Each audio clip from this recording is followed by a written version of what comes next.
place where so many of my dreams have come true. The Ride with JMV on 93.5 and 107.5. The Fan. So it's weird. I have this promo that's running. I don't know if you guys have heard it or not, talking about me sitting here over the past couple of months and whining and crying incessantly about how I believe the effect will be profound in the positive once Jonathan Taylor returns and plays for this team. How his inclusion, how his participation, his production with this team will help the growth of Anthony Richardson. And remember, I said that even before this team played, and even with the disappointment that took place inside Lucas Oil Stadium on Sunday, this team's 2-2 and tied now with everybody else within the AFC South, and the AFC South as it stands presently looks like the AFC South that we've seen prior, which means it looks like through the first 4 weeks of the season, does it not? That division is a massive jump ball. I'm not trying to tell anybody right now that you should change your opinion. Remember, the 6.5, many of us, if not really all of us, took the under on it regarding wins in the season, the Vegas odds. But I want to see this Jonathan Taylor thing go well. And I'm going to say this. If it goes well, and I'm not really, and I told you so, well, other than Miles Turner, I told you so that until I'm dead. Really not other than that, and I told you so type of guy. So I won't do that with Taylor. The question I ask you, do you think now, after missing the first 4 weeks of the season, after not practicing team-wise or really playing football going all the way back to December of a year ago, can he add a different layer to this offense and make them even more dangerous?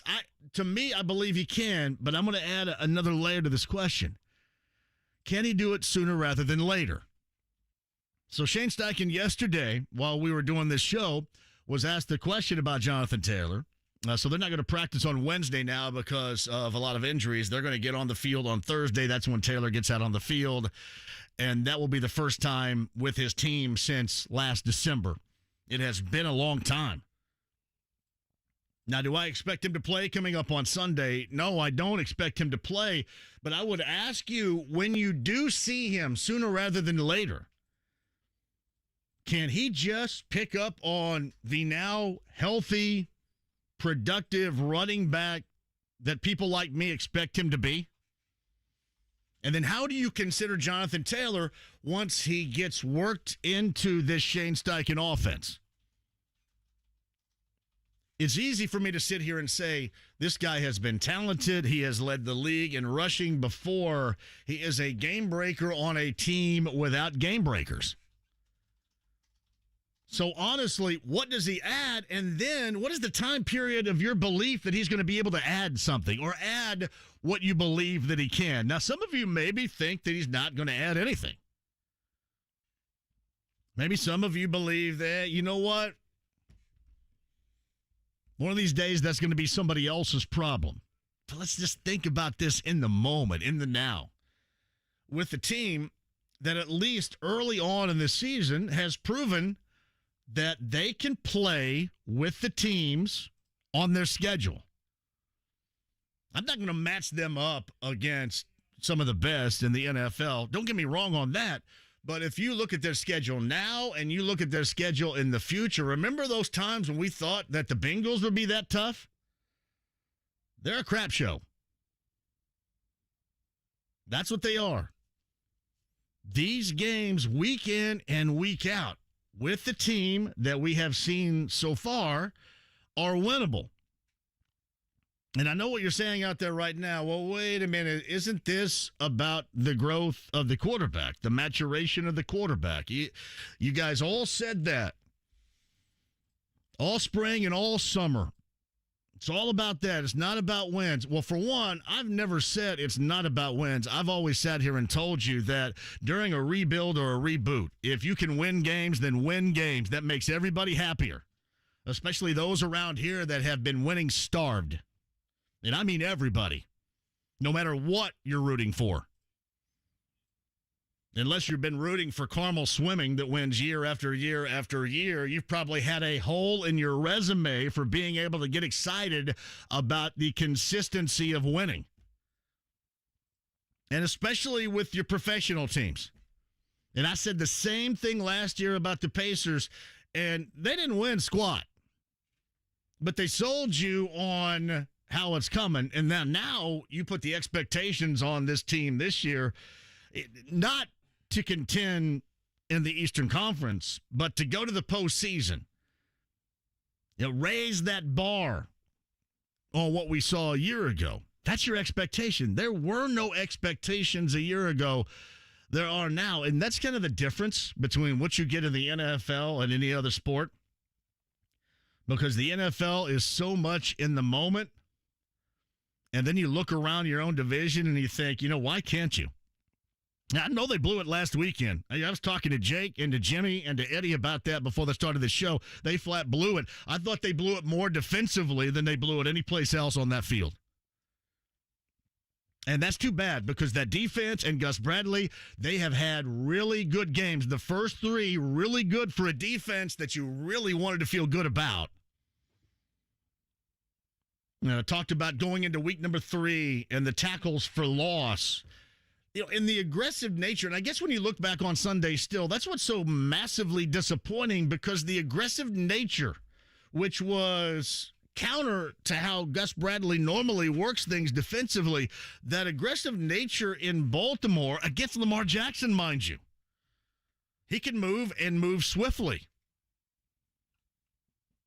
You did that. You brought the heat, and it paid off. It helped get you a win.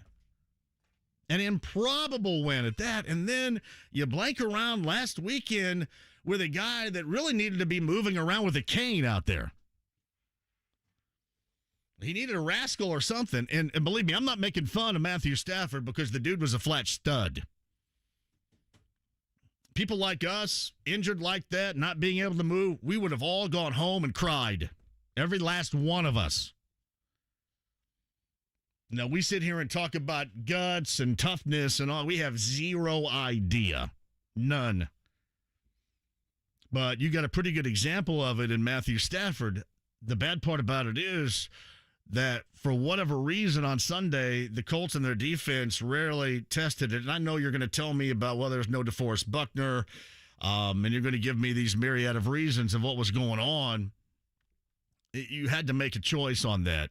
You could not take both. And what I mean by that is you couldn't play it soft and try to protect in that secondary, because you weren't confident in the numbers, certainly, that the Rams were putting up, in large part by Puka Nacua. But you couldn't have both. I mean, you had to at least go after something you thought you should get, and it was almost like any average fan out there would have thought, all right, yeah, you got to go at this dude heavily right here. They never did, and they still got whipped down the field. But still, even in that loss, it puts you in a spot now where you're thinking, all right, maybe this can be a season where you can, and you've had few and far between over the years where you can see the growth in a team and a quarterback and an organization that hopefully after 6 stinking years of the general manager guidance here gets back on track, and in assuming that he realizes that he's going to need a weapon. They have weapons, a weapon, weapons, capital letters. You realize that and you move forward. But as I've always said, there is nothing wrong with winning games while you're there. Nothing wrong with it. So I'm serious. When you look at the return at whatever point that's going to be, do I think it's going to be Sunday? No. I think it would be spectacular if it were. Could you imagine? Spectacular it would be. I'm also curious about this.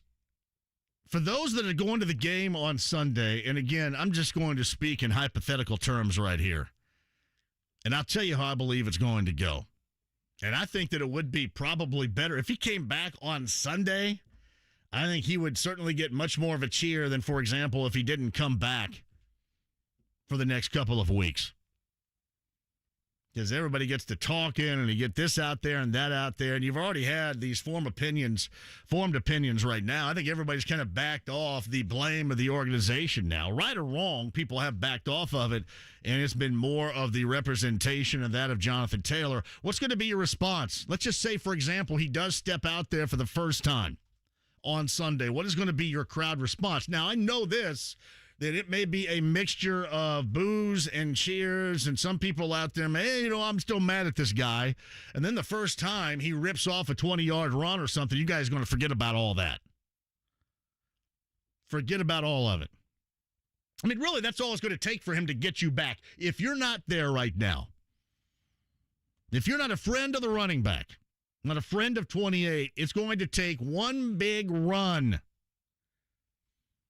to get you back on board. I'm not suggesting that's the easiest thing to do, but that's all it's going to take. One big run to get you back. This weekend, the next couple of weeks. Now, still, even if he doesn't, and again, do I expect him to play Sunday? I do not expect him to play on Sunday. But let's just say, for example, I like it for the sake of the argument here. If he does, it'd take you all of about 5 minutes to go, all right, I'm back on board.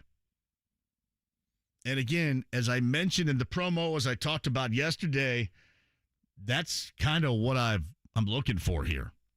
And really, it doesn't matter to me whether he plays here next year or goes someplace else, or I'm not worried about mending fences or relationships or any of that stuff between the organization and Jonathan Taylor. I just want to see him back up why I spent the better part of 2 months saying this guy is so stinking important, get something done.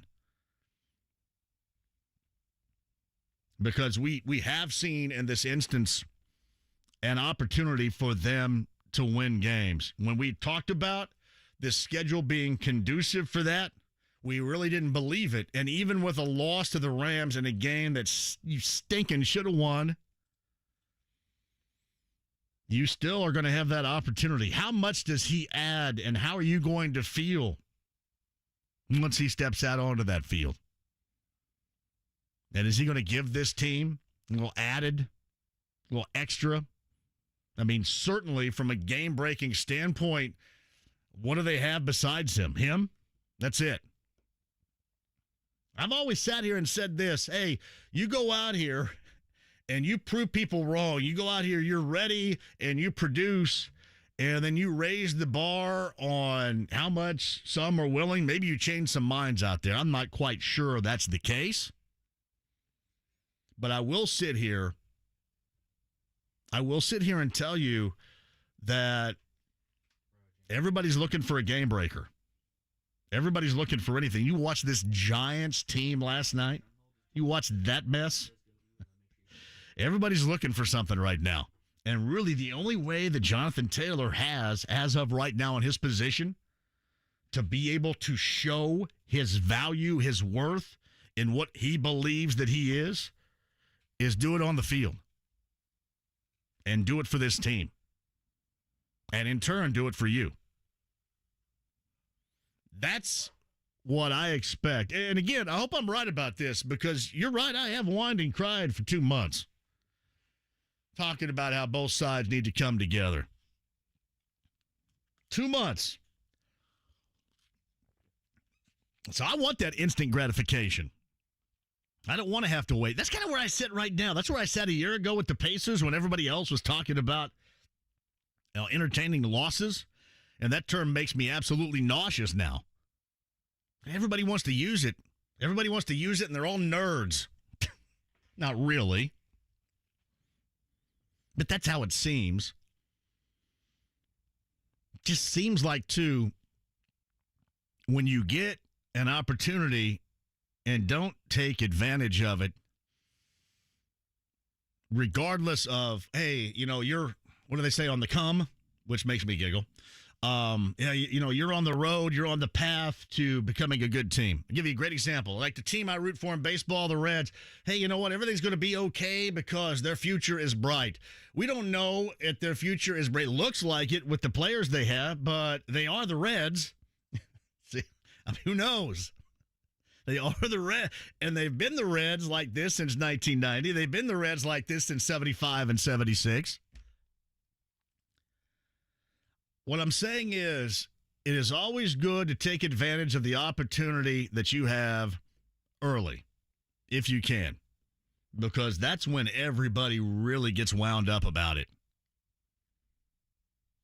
And then, on the other hand, you never know if you're going to have that opportunity again. And all we have to do for any evidence of that whatsoever is go back nearly 2 years ago on a Christmas night when we watched this team led by Carson Wentz and Desmond Patman with a game-winning touchdown, that reception, and what we thought about this team then, and then consider what we know as evidence now. Across the board, everybody that covers the NFL, I remember hearing Rich Eisen on the broadcast talk about, hey, if there's a team in the NFL I don't want to play, it's this one. And then for the rest of that season, the team was a joke. And a big joke last year. So there is nothing wrong with thrilling the faithful with winning games during a rebuild before your time. And then legitimizing it because you just don't know that next year you're going to fall in line and it's going to be that way again. You just don't know. So that is my thought. I'm going to get yours coming up on the other side. We've got a loaded show for you today. I've got bullseye passes if you guys want to go. People ask me all the time, what's that about? Well, it's about eating. It's about drinking. It's about having a good time, which I like doing all three of those things. It's about great music. There's a fourth for me. It really is. In terms of, I was talking about this with Jake in the press box on Sunday. Yeah, what can you do to add to the game day experience? What can be done?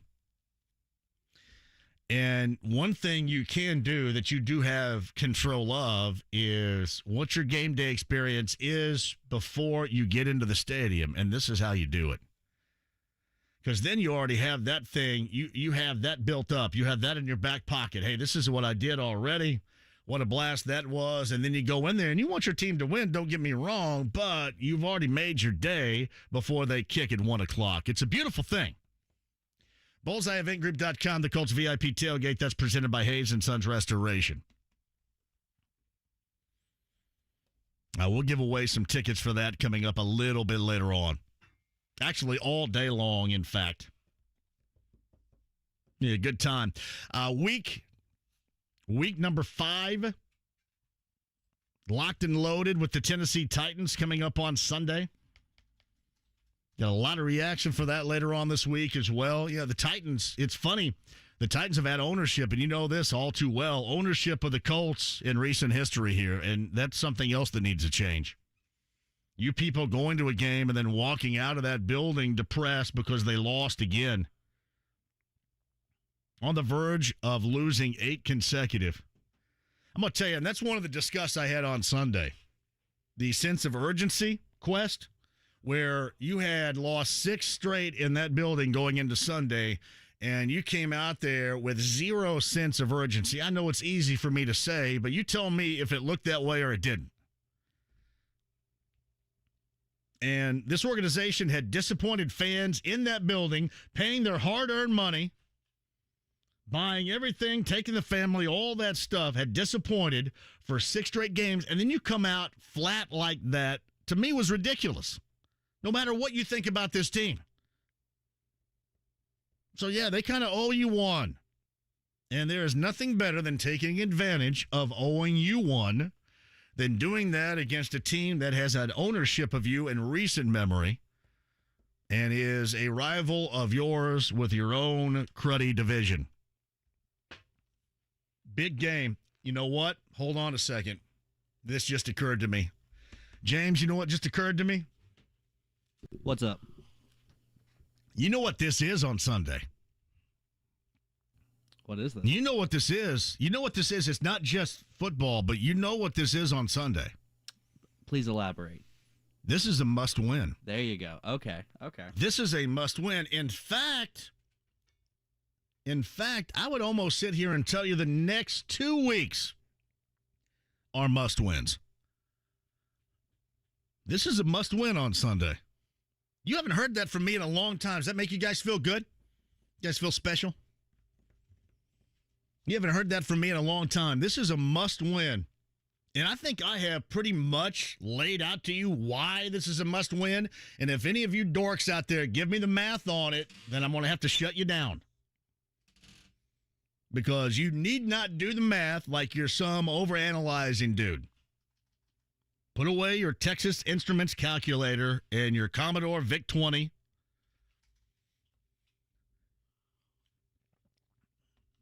I don't care what it says.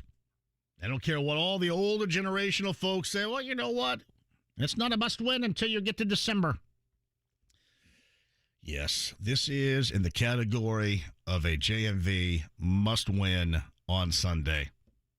Lock that up as a must-win, okay, James? I'm going to go as far as maybe even saying the next 2 weeks, but certainly Sunday is. And the myriad of reasons I have given should be enough, even if your calculator does not suggest the same thing.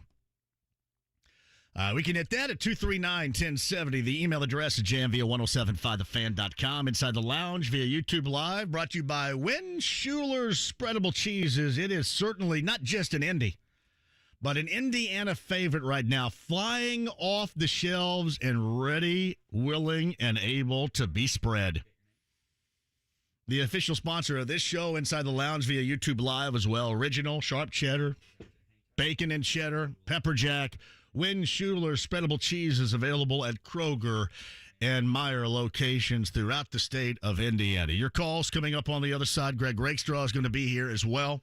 Brad Spielberger is going to swoop in with some numbers. Here's what I don't want you to look at. Don't look at the Blake Freeland pass protection PFF numbers. Don't look at it. I swear to you, it looked like a 6-month period of grades I got in algebra. It was not good.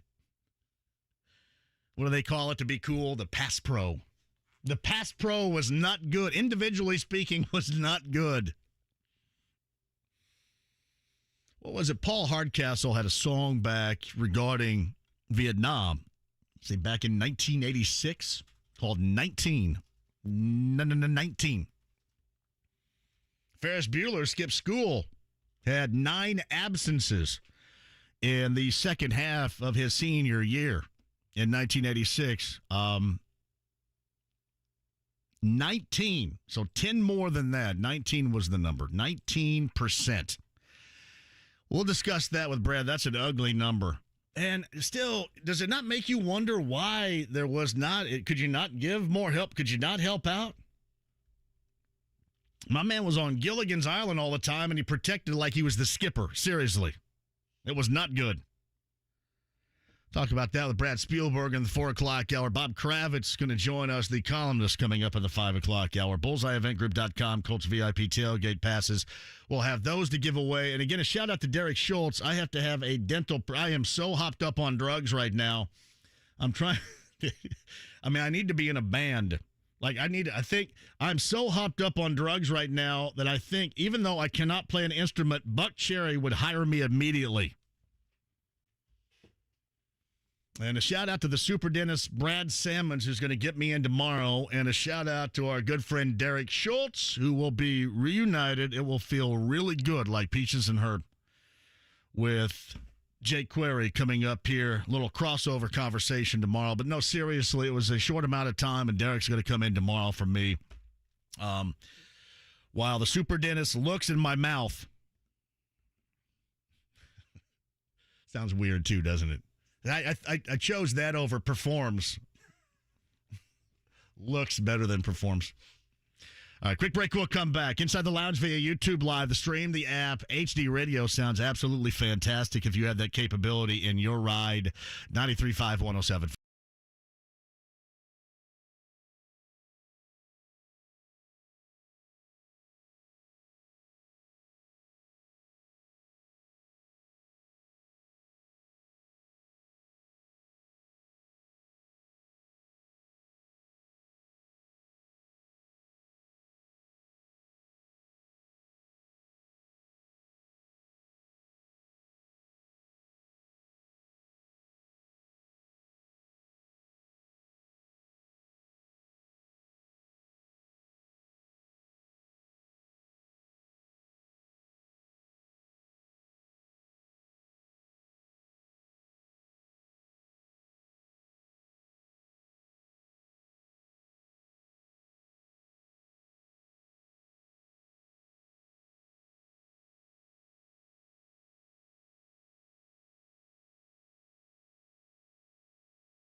JMV. If somebody gets in your face and calls you a I want you to be nice. 93.5 and 107.5. The Fan. Hey, welcome back. Seriously, hopped up so much that Buck Cherry would hire me even though I cannot play an instrument. Brad Spielberger of PFF is going to talk about some numbers in the 4 o'clock hour. Bob Kravitz, non-numbers conversation in the 5 o'clock hour. Dan Orlovsky, who's going to be on with us on Friday, correct? Had mentioned this a little bit earlier today. Richardson, talking about Anthony Richardson, has been better than hoped. All I think about when I watch Indy is what a big-time wide receiver they'll go out and get next year. And we've talked about this here. That is an absolute must. I am going to go and camp out in Chris Ballard's yard next year until that is recognized. I'm assuming it's recognized by now. I don't even have a tent. I'll go buy a tent. But that is priority number one.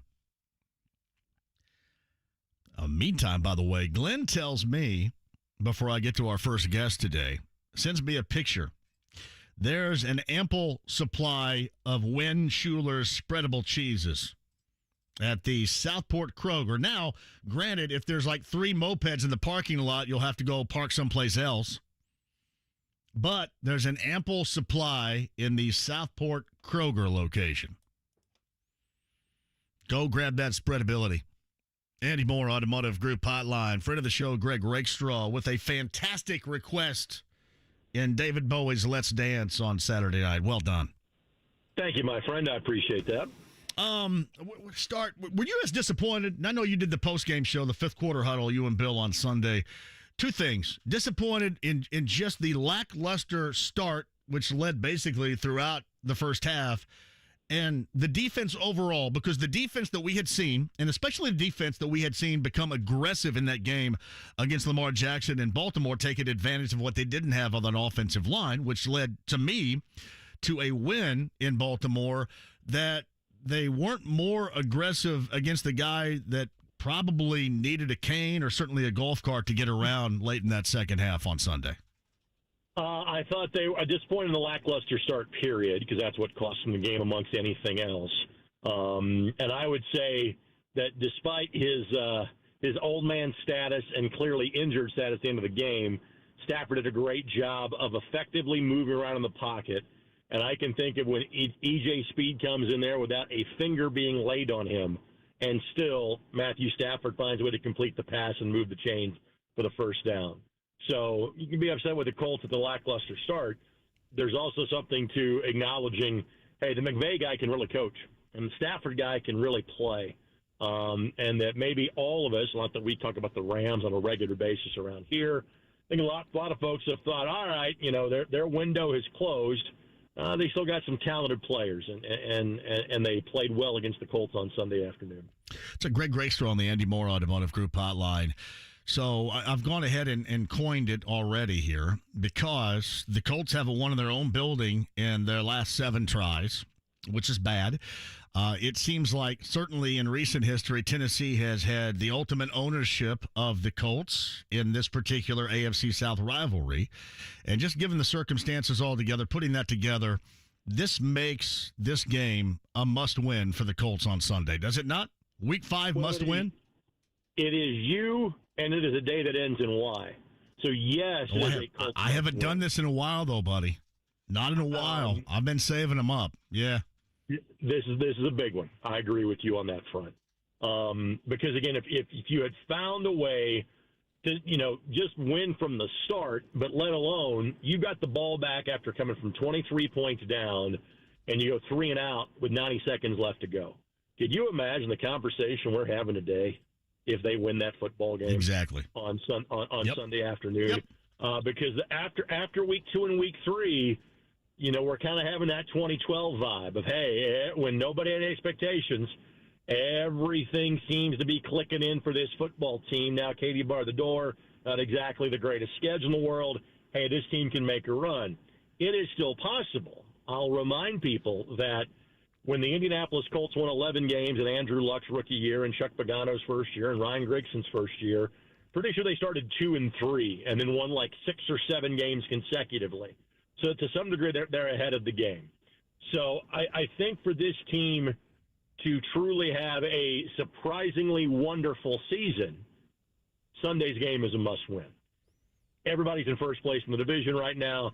If you're a game back after Sunday, maybe you're still playing with house money to a certain degree. But for this team to make a run at a postseason bid, a win Sunday would go an awful long way. And you also look at it in terms of what you have seen, and then we also talked about this schedule. And that becomes more magnified now because that schedule looks even more winnable than we thought it was with a team that we hadn't really seen yet and kind of wondered about. The schedule's incredibly winnable now, so you get those thoughts. And I think those thoughts for Colts fans, it's twofold here. It is good for them to have those thoughts, and I think they're legitimate at this point of the season when you look at it moving forward. Do I think the Colts are a great team? No. Are they a bad team? No. Are they maybe a little better than we thought they were going to be? Yes. And everything for those teams that are somewhere in the middle comes down to a play or two. And that's what Sunday afternoon came down to, was a play or two. If you're going to do that and you find a way to make those plays, you can truly have a difference maker of the season. And I think that's attainable for this football team. Jonathan Taylor, is there any way, shape, or form you would believe that he runs out on that field ready to play at some point on Sunday? I think it would be a stretch. And they're going to have a walkthrough tomorrow, not really a practice. They're going to practice Thursday, and again, Friday practices are nothing more than glorified walkthroughs anyway. I know he's been working on his own while at the complex the last 3 or 4 weeks.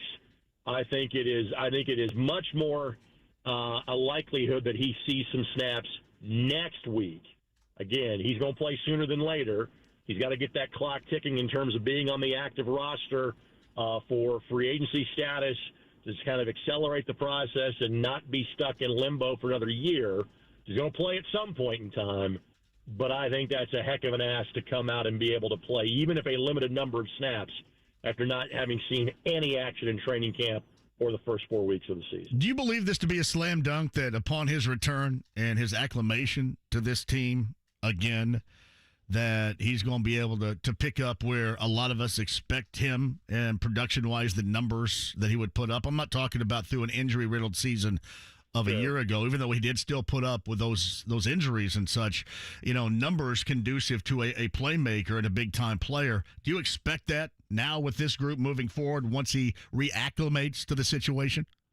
I think you put a very important qualifier there. Give him a couple of weeks to get ready. And again, I think is the offensive line playing the level that they did in 2021 when he had that amazing season? Probably not. But again, for him to be able to play off a quarterback like Anthony Richardson, who will draw so much attention from the defense because of his ability to run the football, I think that could lead to some massive plays and some big numbers for Taylor if he stays healthy, if he gets, 3/4 of the workload that he got 2 years ago with this football team. Just playing off of Richardson alone, I think, is a massive difference maker for him. So Greg Rakestraw, the postgame show host, that is the Colts fifth quarter huddle. Get to a little high school football in a second. I don't know how much college football we'll talk about. I guess we could talk about Notre Dame and Purdue, but other than the offensive or the OC position in Bloomington, when that changed on Sunday, I don't know how much in depth you want to get on that, but I do want to hit this IU basketball note. What do you think about the Kentucky, I should say, rivalry coming back in 2025? So 2025, 2026, 27, and 28. Rupp, Lucas Oil Stadium, Rupp Arena again in Assembly Hall. You love it that it's back? I'm glad they got it done. Again, even if it required IU to have a bit of a give there and say, all right, you're coming to Bloomington once in 4 years and not two, I would rather them do this and have, instead of meeting 50-50 in the middle, it's 52-48 in favor of Kentucky. So what? Basketball fans win. These two are playing each other again. This was an ignorant 10-year pissing match that finally has gone by the wayside. That's beautiful. I love the way you put it, ignorant. Very ignorant.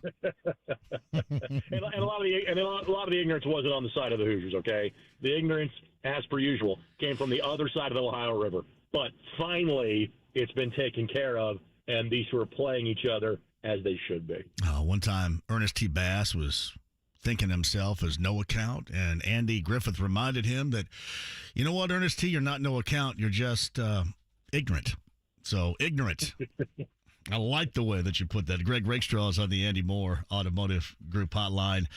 High school football, I mean, we're going down the stretch run right now in this regular season, and certainly this weekend you got some big games. What stands out to you?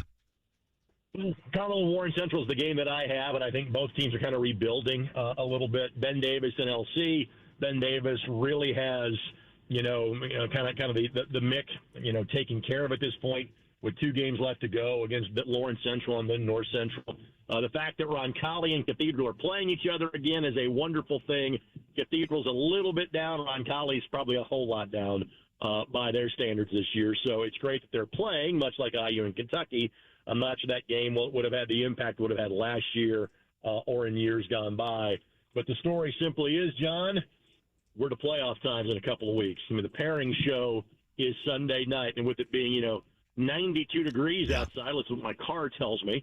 You don't think it's postseason time, but really it is. And for the 1A and 4A guys, it's 2 weeks from this Friday. For the 5A and 6A, you get a little more time. You get a little more time to kind of reset, get that bye week rest up, and prepare a little bit. For the 1A through 4A guys, man, there's no break. You're playing, and the end of the season gets on you quickly at times in the 1A through 4A classifications. By the time we get to Monday morning when it's around 39 degrees, it'll feel that way. I'm looking forward to rocking the hooded sweatshirt as part of my gear on Friday night for Warren Central and Carmel, believe me. All right, so again, this is a must-win on Sunday, and I'm going to make the call right now. I think the roof and the window open on Sunday afternoon for the Titans, yes or no? I agree. And I know a lot of people have said, hey, it is a perfect day outside. Why is the roof closed? I get it. Because it was not a perfect day in what the Colts believe is a perfect day. That's not a perfect day for them. I think Sunday is, right? Correct. And if you're the circulation when you open the roof in Lucas Oil is simply not great. So whatever the outside temperature is, if you're in the lower bowl of the stadium, add about 10 degrees to that. And you're probably looking at it being maybe a little toasty for those, on the field, in the lower bowl, et cetera. With the forecast high being, sunny and 60 on Sunday or in that neighborhood, that's perfect, especially for two teams who I think are going to want to bludgeon each other by running the football primarily during the course of the game. I was joking with Bill Brooks that, we may have the postgame show by 3:45 on Sunday afternoon because this is going to be Derrick Henry right, Zach Moss left, quarterback keepers, occasionally throwing the football. That game might fly on Sunday. But, yes, I would expect the roof to be open on Sunday. The Titans have not been any good whatsoever on the road, been good at home, and the Colts just need a breakthrough. It's been way too long, and they didn't have any business losing 7 consecutive at home as they did on Sunday. They have zero business, making it 8 at home at Lucas Oil Stadium. That's going to stir some echoes nobody wants stirred. Well, I would hope that, and again, you and I have done this long enough that we kind of think back to, all right, what's the last time you felt like this, or what's the last time you went through a window like this? And first year of the AFC South, the Titans still had their way with the Colts. In 2003, there was a significant and physical win the Colts had against the Titans, and it kind of set the rivalry in Indy's favor for basically the next 15 years. And perhaps you're looking at a moment like that come Sunday afternoon. Well, hopefully, must win. Must win. And then I'm going to reserve the right to must win that thing up in week 6 with Jacksonville down there. 13 more must wins queued up for the rest of the season, but the only not must win is on November the 19th when they play Brigham Young East. Yeah, I didn't must win it last year because it was such a circus. There was no reason. But the must win is going to be back. All right. Greg, I appreciate it. I will be looking for your call on a fantastic Saturday night. By the way, of course, you'll get it. I hadn't thought about this since the last time the Colts played internationally. I literally had an office just down the hall from you in the studio. Sure. Are you going to Germany the second week of November? I don't believe I am. Bummer. I don't believe I am. I'm not sad about it either. I don't really know if takeover. Yeah, I don't really know if I like. You talked me into, and rightly so. And London was an awesome time. I'm so glad I attended that. Frankfurt, Germany, in the second week of November doesn't really bring too much arousal to me, if you know what I mean. Does nothing for your Wiener Schnitzel? No. I mean, London in the first weekend of October was outstanding. Love that. So. All right, I'll make sure they ask you for a better date next time. And I believe that may be either the next to last or the last JMV takeover before the Christmas music is underway. At least it's one of the last couple. The holiday hiatus as well. You can't miss that. You can't miss. The holiday hiatus is not too far away. Appreciate you, Greg. See you, buddy. It's Greg Rakestraw via the Andy Moore Automotive Group hotline. Top of three, the best of three wild card round in the AL. The Rangers up a run 1-0 over the Rays again. Top of three. That is going on down at Tropicana right now. Again, best of three with the Rangers and the Rays. 4:30 Blue Jays and Twins coming up a little bit later on this afternoon. All right, your calls and more coming up on the other side. 93.5, 107.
you like the fact that only one's going to be played in that rebooting of the IU-Kentucky basketball rivalry at Assembly Hall in Bloomington? I would guess if I were you, a fan, an IU fan, I'd go, man, what?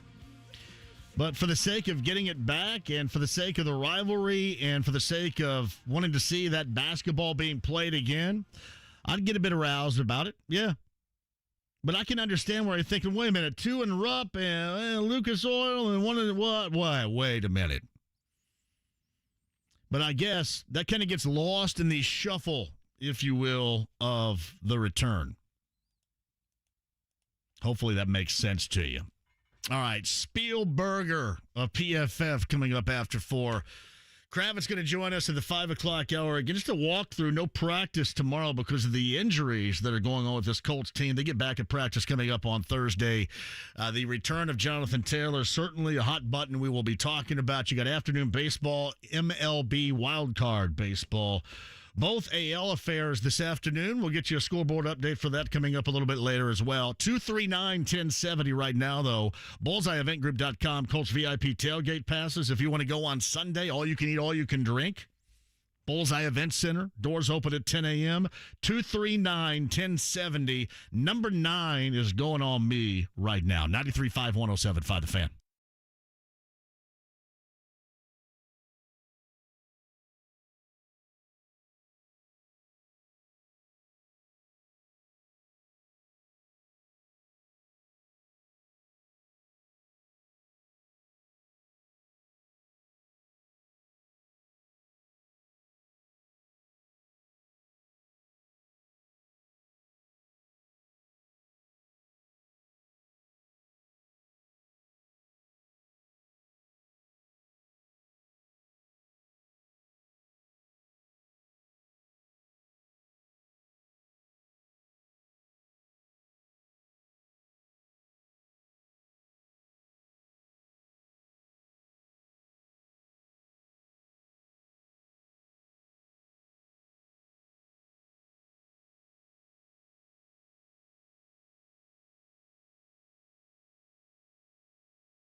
The Ride with JMV. Hey, my buddy, Swanson, full steam ahead, over there. I want to go over there. Move over, Swanson, I'm driving. 93.5 and 107.5, The Fan. James over there, I'm John. Thank you very much for joining us. Kravitz going to be here coming up in the 5 o'clock hour. Greg Rakestraw a little bit earlier, that podcast up there, 1075thefan.com. Your calls on the other side regarding my must-win claim on Sunday. That, and then how, once he does get back out there, and I'm assuming it's not going to be Sunday because that's really quick, but since I want to make sure we cover the bases here, what do you think that the fan reaction once Taylor is back onto the field for the first time is going to be? We'll get to you coming up here shortly on the Andy Moore Automotive Group hotline. Find him on X, the formerly social media known as Twitter. From Brooklyn, New York, at PFF_Brad, Brad Spielberger of Pro Football Focus. He does join us. Give me some of your, from a Colts standpoint on Sunday, disappointments that you saw in what was an incredibly winnable game that they lost to the Rams in overtime. Yeah, I think as the offense started to gel and figure things out, there were still some miscommunications. I think there's that video going around of Anthony Richardson has Josh Downs, running up the seam, but has leverage to the outside of the boundary, could have had a ton of room to run. And I think he identifies the coverage, expects Downs to run out towards the sideline, and he turns up the seam into two defenders' space, and he throws the ball. It looks like a total misthrow, and I think if Downs was thinking the same way he was, it actually would have been a massive gain. So there are a couple little plays like that, obviously some missed throws as well. It was a winnable game. It was an awesome comeback against a football team in L.A. that I think is better than a lot of folks expected. It was a tough loss after really coming close. Yeah, I want to look at some of the numbers, too. Have you crunched the numbers on the offensive line? I thought I saw the PFF numbers. Blake Freeland had that first start on the left side in place of Bernard Ryman, who was out in concussion protocol. And evidently, from a pass blocking standpoint, things did not go well grading-wise. It was a rough afternoon for Freeland, who I think is going to become a good player out of BYU in a couple of years. Big body, good athlete. I think he will get there. He's a bit developmental, kind of just like, Raymond was, and Raymond's playing better football this year. But, yeah, we had him allowing 6 pressures. He had a pass block grade below 20. One of the sacks also credited to him as well. The interior play, too. I mean, when you have, Ryan Kelly still not in the lineup, and then Will Fries, I think, kind of has been the weak spot of this offensive line when he does play. They both, allowed multiple pressures, 3 and 5 for those two guys respectively. So, yeah, that was tough because, look, Aaron Donald's going to dominate. We know that. But, these Rams edge rushers are last for us in pressures, last for us in pressure rate, last for us in pass rush grade. Like, they have one good player on the defensive line. The tackles should have been able to win.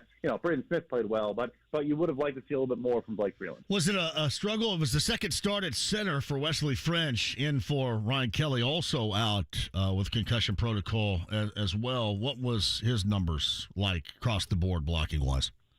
Yeah, so we have him with 5 pressures allowed and a sack and a sub-50 pass block grade. So, yeah, it was a tough afternoon for him as well. Yeah, Brett Spielberger of PFF seemed like it via the Andy Moore Automotive Group hotline. Now, I want your numbers and your thoughts on Anthony Richardson, and I'm assuming we would have to start in this second half because there wasn't much to go on either side of the football in the first half. But what did you think down the stretch out of him, and then compare that to the entirety of the game with Richardson back at quarterback coming out of concussion protocol and missing a game last week in Baltimore? Yeah, there was a lot of good there. I think the throw that really encapsulates why this guy went top 5 in the draft is when he's got a guy barreling down on him and he throws the ball to Alec Pierce down the right seam and delivers a beautiful throw. He had a nice throw over the middle to Josh Downs between the numbers. Not pressured there, but a really nice throw on 2nd and 19. If you remember, kind of late at the end of that first half, they're driving. His pocket presence to me is impressive. He stands tall. Even though he did get pressured a ton in this game, I don't think he was bailing out of a lot of clean pockets. Like you said, obviously there was not a lot of production. There were some inaccurate throws, some missed opportunities, but I still think you saw a lot of good, a lot of recognition of defenses, knowing where he wanted to go. The execution has to follow, but I think cerebrally pre-snap and then some of the physical tools are just jumping off the charts, even in a down outing.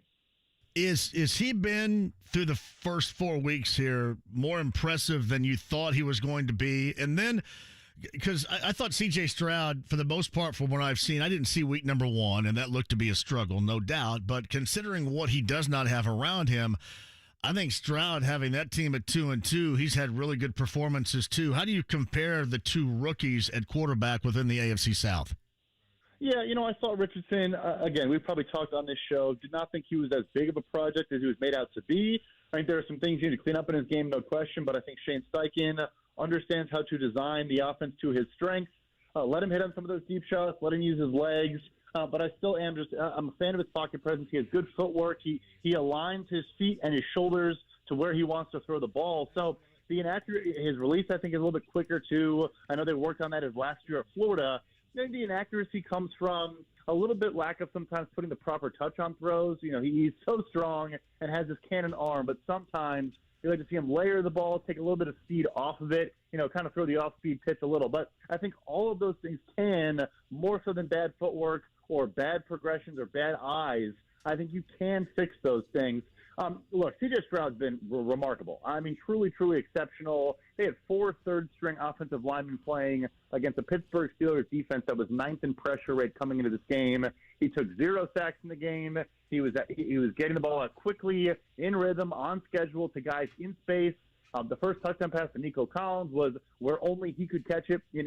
Stroud had a guy barreling down on him. He stood tall in the pocket, delivered a nice ball with good zip away from the corner there. So, yeah, I mean, he's our 5th highest graded quarterback on 3rd and 4th down, averaging over 9 yards per attempt on 3rd down, which is second only to Patrick Mahomes. He and Bobby Slowick, the offensive coordinator, have been remarkable through a month in Houston. I just think it's even more magnified. And it comes from the fact that we've actually, sat through a Texans game, that he has played as well as he has, considering that he has really, outside of Nico Collins, he's got 0 around him, it seems. Yeah, I mean, rookie Tank Dell has been a fun player. I guess you're right. I left him out too. You're right.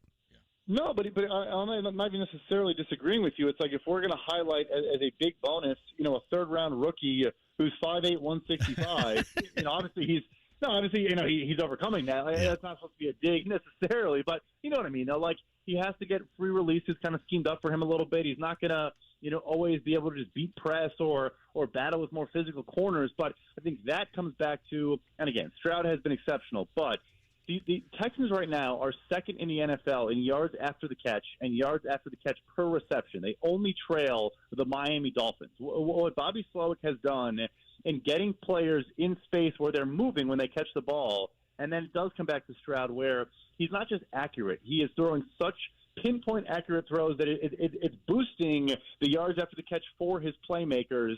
They've just been really, really good. Brad Spielberger of Pro Football Focus every Tuesday right here in the 4 o'clock hour here on the show. He's with us on the Andy Moore Automotive Group hotline.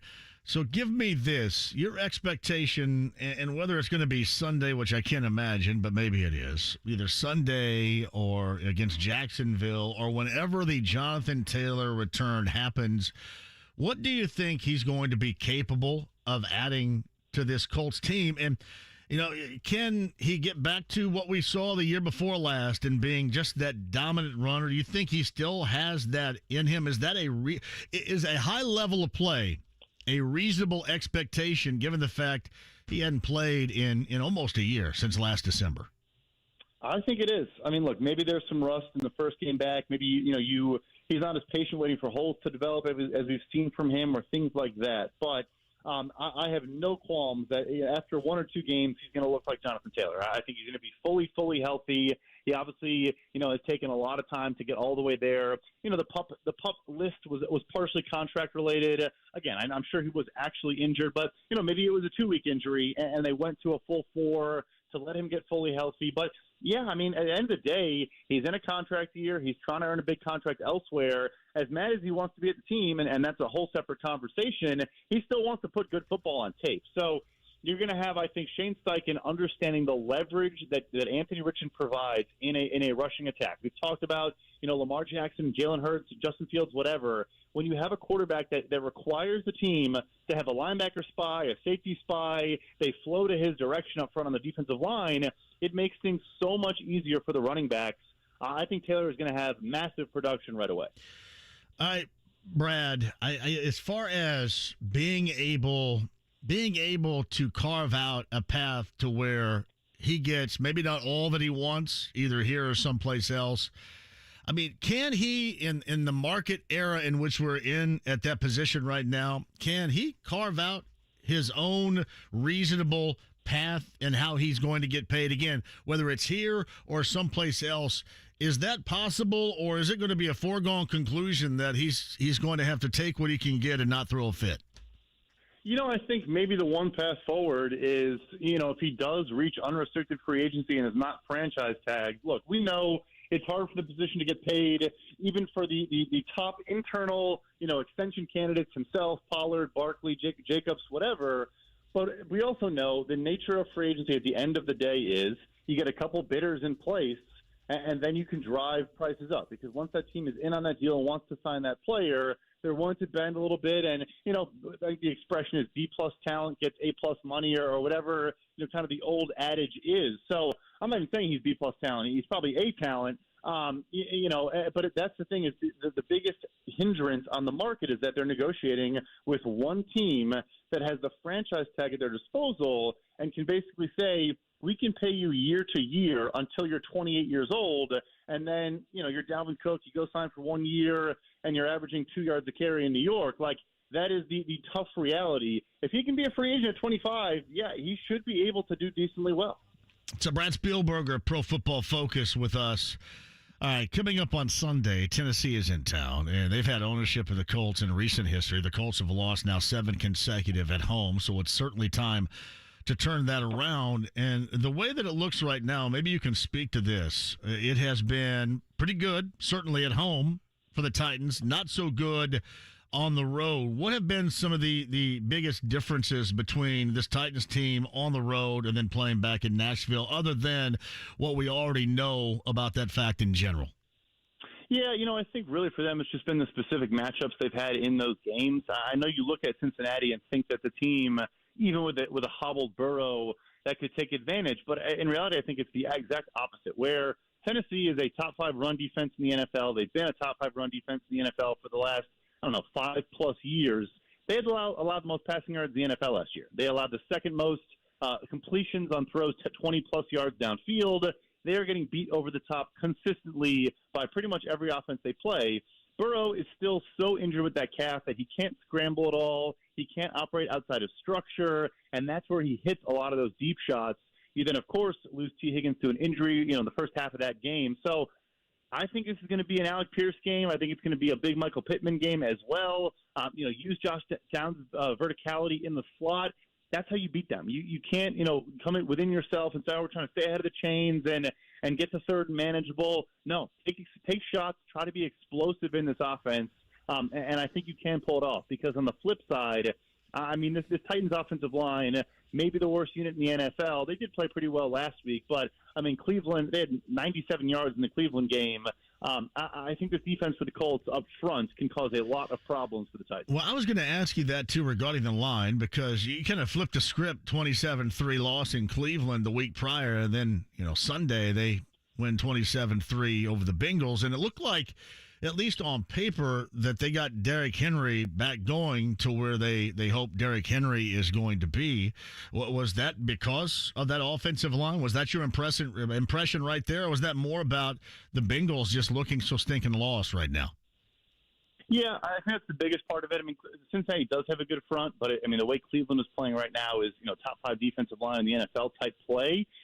Cincinnati, this reworked secondary has been at times exploitable, and they are good players. I think Dax Hill, their first-round pick last year, has made some plays in the backfield, has made some nice coverage plays, has really good recovery speed, when he plays back in the deep third at safety. But I think you can pick on him a little bit. The young corners out besides Chidobe Awuzie, who's coming off the torn ACL, DJ Turner and Cam Taylor-Britt. I think you can attack those guys a little bit as well. So I think that's the big thing is just they were able to pick their spots. They moved the pocket a ton and were able to kind of get to the edge against Cincinnati that they couldn't really do against Cleveland. But I think with the rotation we see in Indianapolis, with the dominance on the interior in particular, that can maybe dominate this interior offensive line. I think that may even be the bigger problem than the edge rushers, and I think that's where you try to win this game.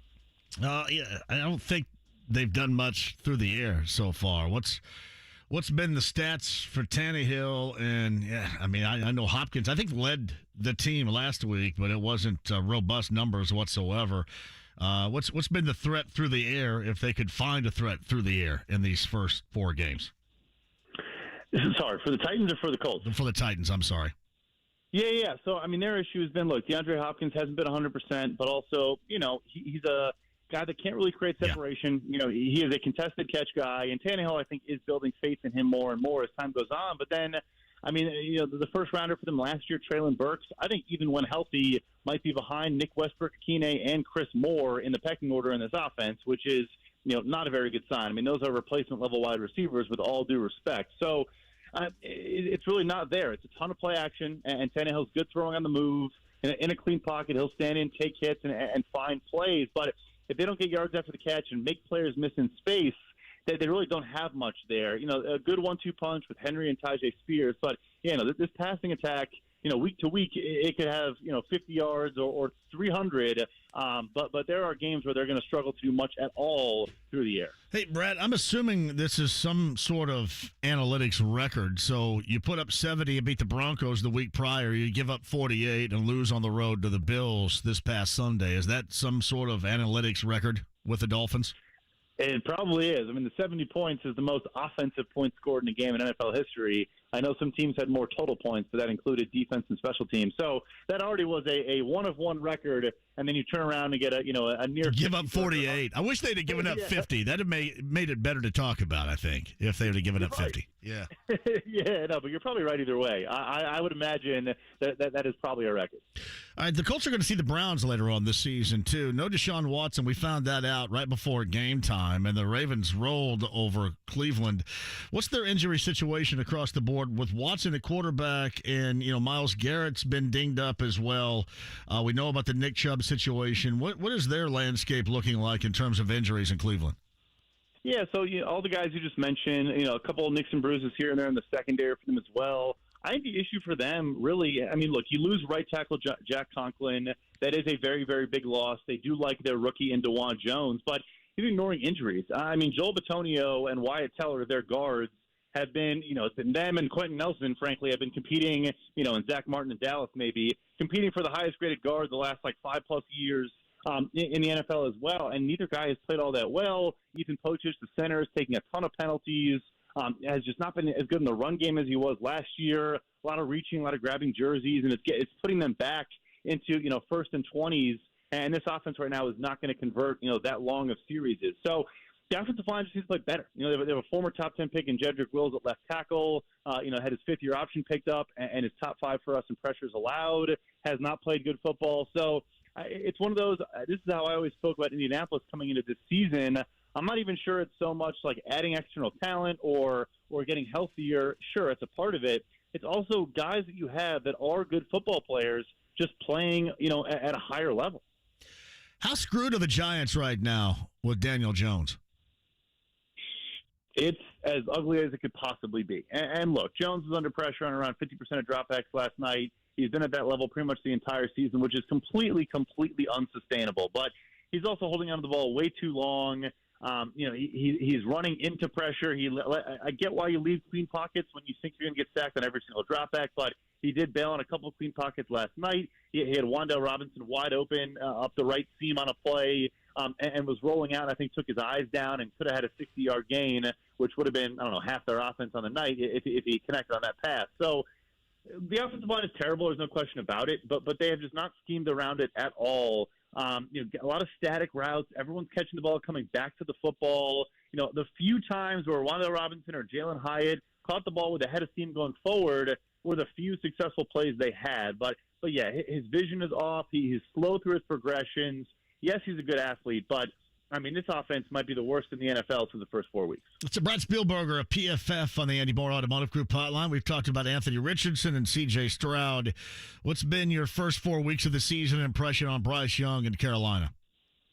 Yeah, so look, he himself has had issues, but you throw on their tape. I mean, their receivers are getting zero separation, and their offensive line also is top 5 for us in pressure rate allowed.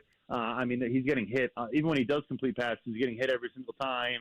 But look, it's been not that great, though. Even when he has had a clean pocket, I think he now is not trusting his eyes. I think, look, as bad as the receiving core is, I think it might be the worst in the NFL. He does have a little bit of, waiting for guys to be college open.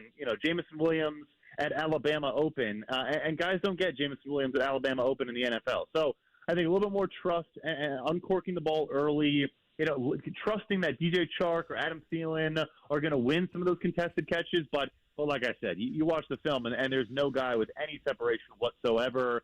It's just been not a lot of easy routes for him, not a lot of scheming things up and getting him, play action, quick throws to the flat, and screens to Jonathan Mingo, who was dominant on short area stuff in college at Ole Miss.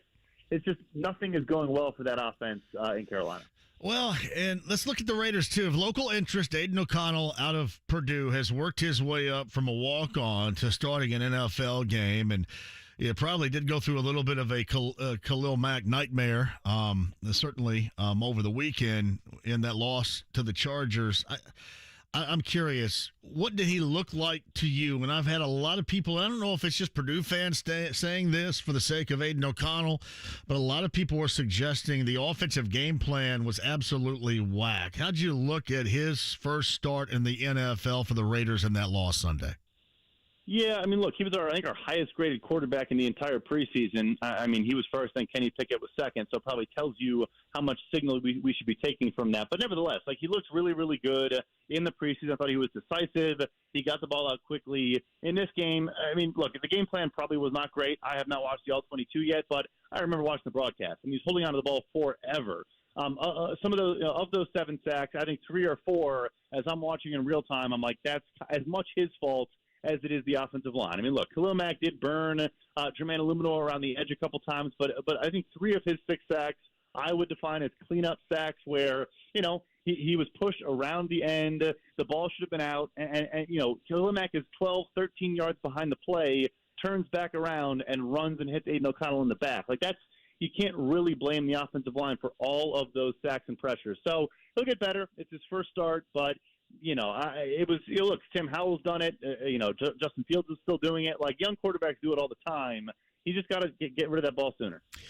What are you writing about out of Brooklyn, New York this week, Brad? Yeah. I just released an article this morning for Bears fans, I suppose, how to fix Chicago and what to do going forward for them. Always covering gambling and everything else throughout the entire weekend. So, check it all out at pff.com. What's the big gambling story this weekend? That's a good question. You weren't prepared for it. My bad. I'm sorry. No, all good. Yeah. I mean, it's kind of a weird slate. I think the big story for me might be some of the movement we've seen, and now Vegas, I think, is adjusting their priors from preseason. So just one example for me, the Atlanta Falcons, they are a field goal underdog to Detroit and a field goal underdog to the Jacksonville Jaguars. In both of those games, I said, I'm not sure what Vegas is watching. This team is way worse than a field goal, compared to 2 teams that probably should be in the playoffs. They're now home underdogs against the Houston Texans. So I think you're going to start to see the sports books tend to kind of hold off a little bit, don't overreact to the first couple of weeks. But now I think you see the pendulum swing, and you're going to see how they value, some teams going forward. Is Vegas readjusted anything year-long wise in terms of the Colts and how they played so far?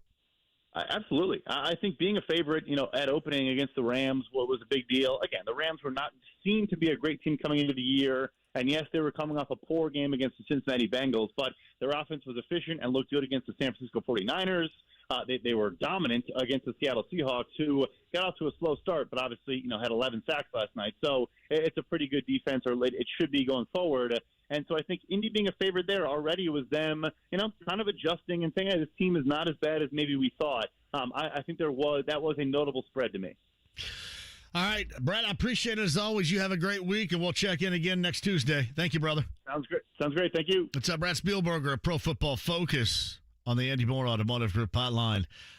I guess I'm following it now. I don't know. It just kind of ends up here on my timeline. Anybody else follow the Montreal Expos?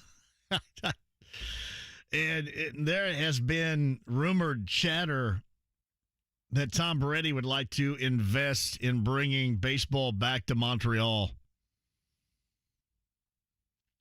I do miss it.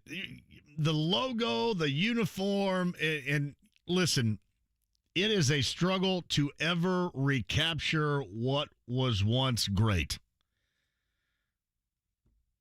Sometimes you can, but it seems like it's futile. Look at all these remakes. Like I was going searching on TV the other night, and I came across Poltergeist.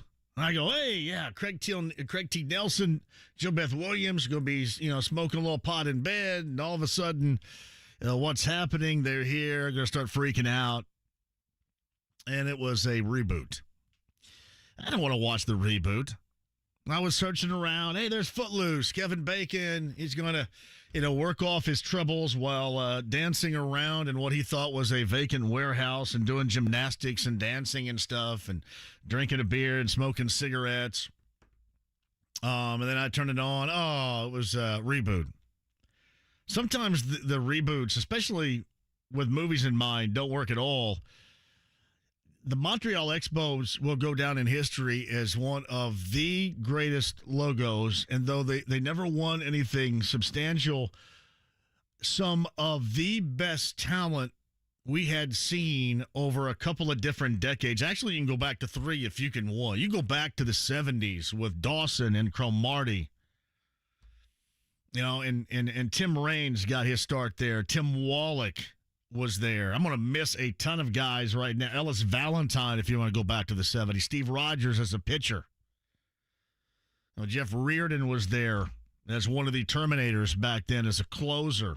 And then obviously with the Indianapolis Indians era, and so many incredible players came out of that Expos organization. I can't lie. I think it'd be great if they reemerged. I just don't know if we're ever going to witness what it once was and if it's going to feel like it once did. When they were, pumping out guys like Larry Walker, for example. I think about McCree's Deli in Bloomington. McCree's Deli was a great spot, James. A great spot. When it was over by Hills, the Jackson Creek Shopping Center.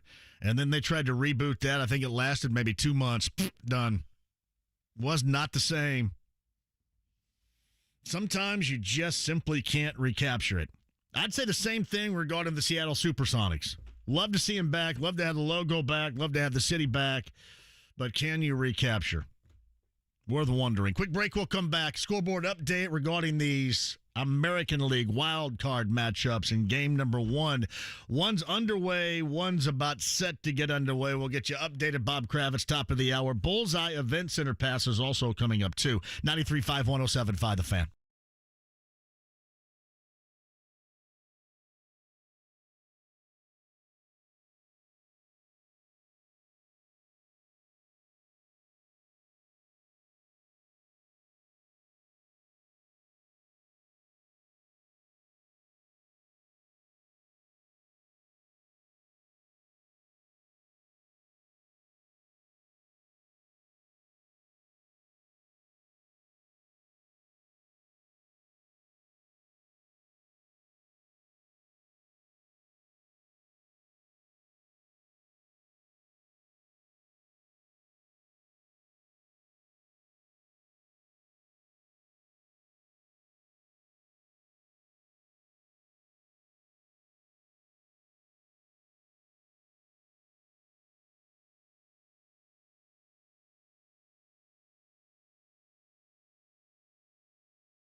The Ride with JMV. It's called Sex Panther by Odeon. It's illegal in 9 countries. It's quite pungent. It stings the nostrils. 93.5 and 107.5. The Fan. Rakestraw, Spielberger.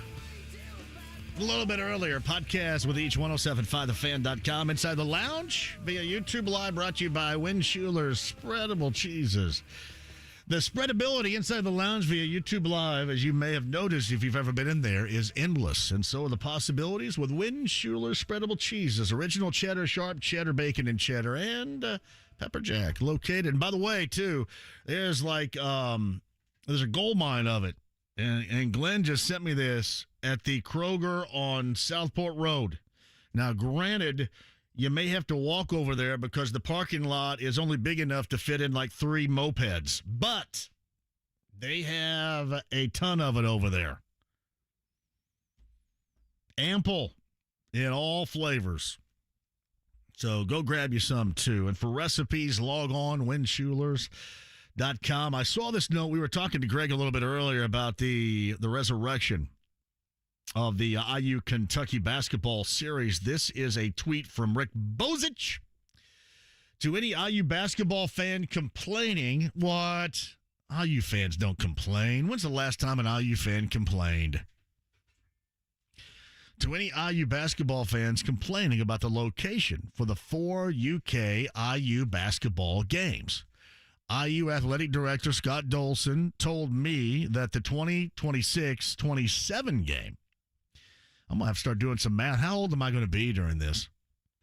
That game at Lucas Oil Stadium in Indy will be an Indiana home game with the Hoosiers controlling the majority of the 43,000 tickets.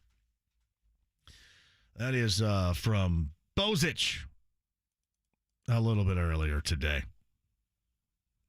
JMV, reboots don't really work, but aren't you trying to reboot Rex? No. I'm not trying to reboot it. I'm trying to bring it back here.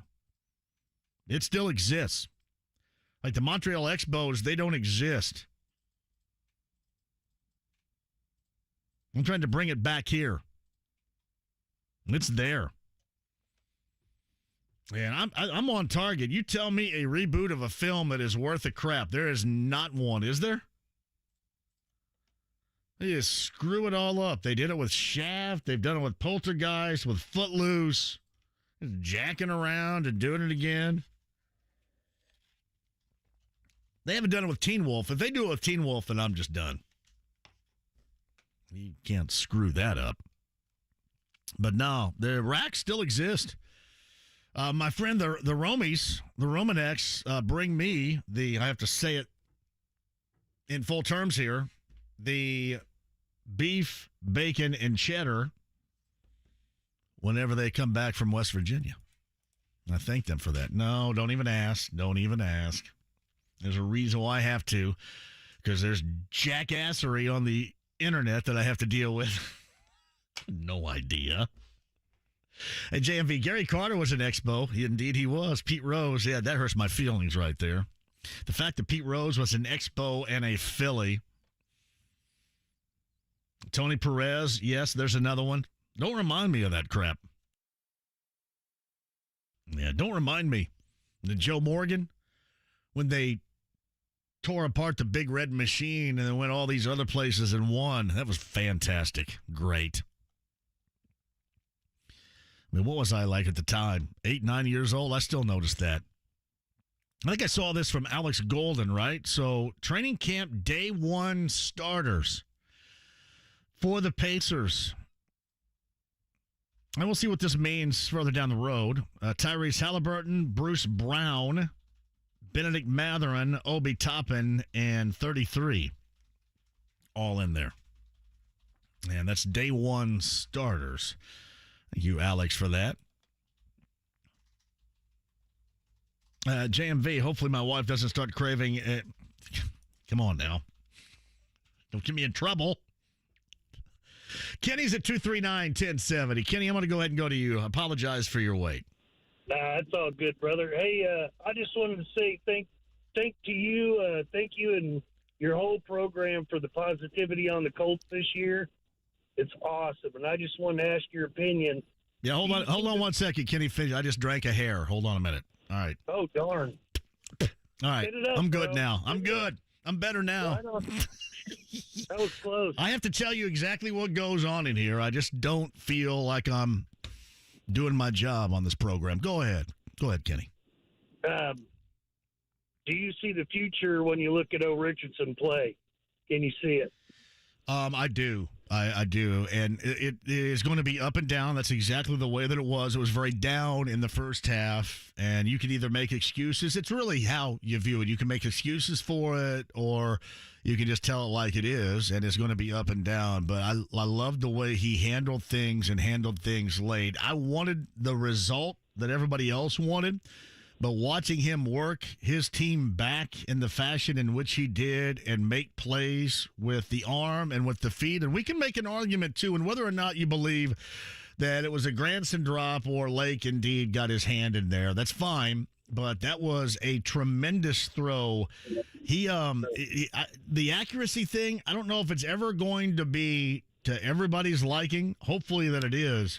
But he showed me a lot late in that game, and I think a lot of Colts fans also saw that, and that's worthy of being excited about. And maybe that'll cushion the times in which it looked like it did in the first half when everybody wanted to take a nap. That's right. All right. Well, thank you, JMV. You have a blessed day, brother. Kenny, thank you very much for calling. Very nice of Kenny to say. Very nice. Yeah, maybe that will. Is that second half going to be enough for you? To cushion the blow of like the first half was just terrible. You needed to take a nap during the first half. That was how bad that was. Hey, JMV, does that mean that Buddy Hield, Jalen Smith, Nimhard, and Walker come off the bench? That's the way it looks right now. And again, we're talking about day one training camp practice for the Pacers. I am very excited. It's from Robert. Hearing you talk about the old Expos like Rock Reigns took me back. Did old Razor Shines ever get the call by Montreal? He did make it up there, I want to say a couple of different times. Maybe not for a substantial amount of time, but he did get up there. Razor Shines has been on this show before. I'm telling you, the talent. I mean, I haven't even talked about Delano DeShields and Marquise Grissom. I mentioned Larry Walker, but some of the talent that came through Indianapolis back then, Busch Stadium, was incredible through the Expos. Plus their logo. Outside of the Reds, the first plastic helmet with no ear flaps that I tried to win at the Carnival and then ultimately did not and then won. I checked that and then bought it at a Reds game in Cincinnati when I was 8 years old was the Montreal Expos. It was beautiful. Considered myself Andre Dawson back then, but they were a fun team to watch, and just they could scout like crazy. They just never had enough money to spend. They went at it one time. I can't remember what year it was. I want to say maybe 87 or 88.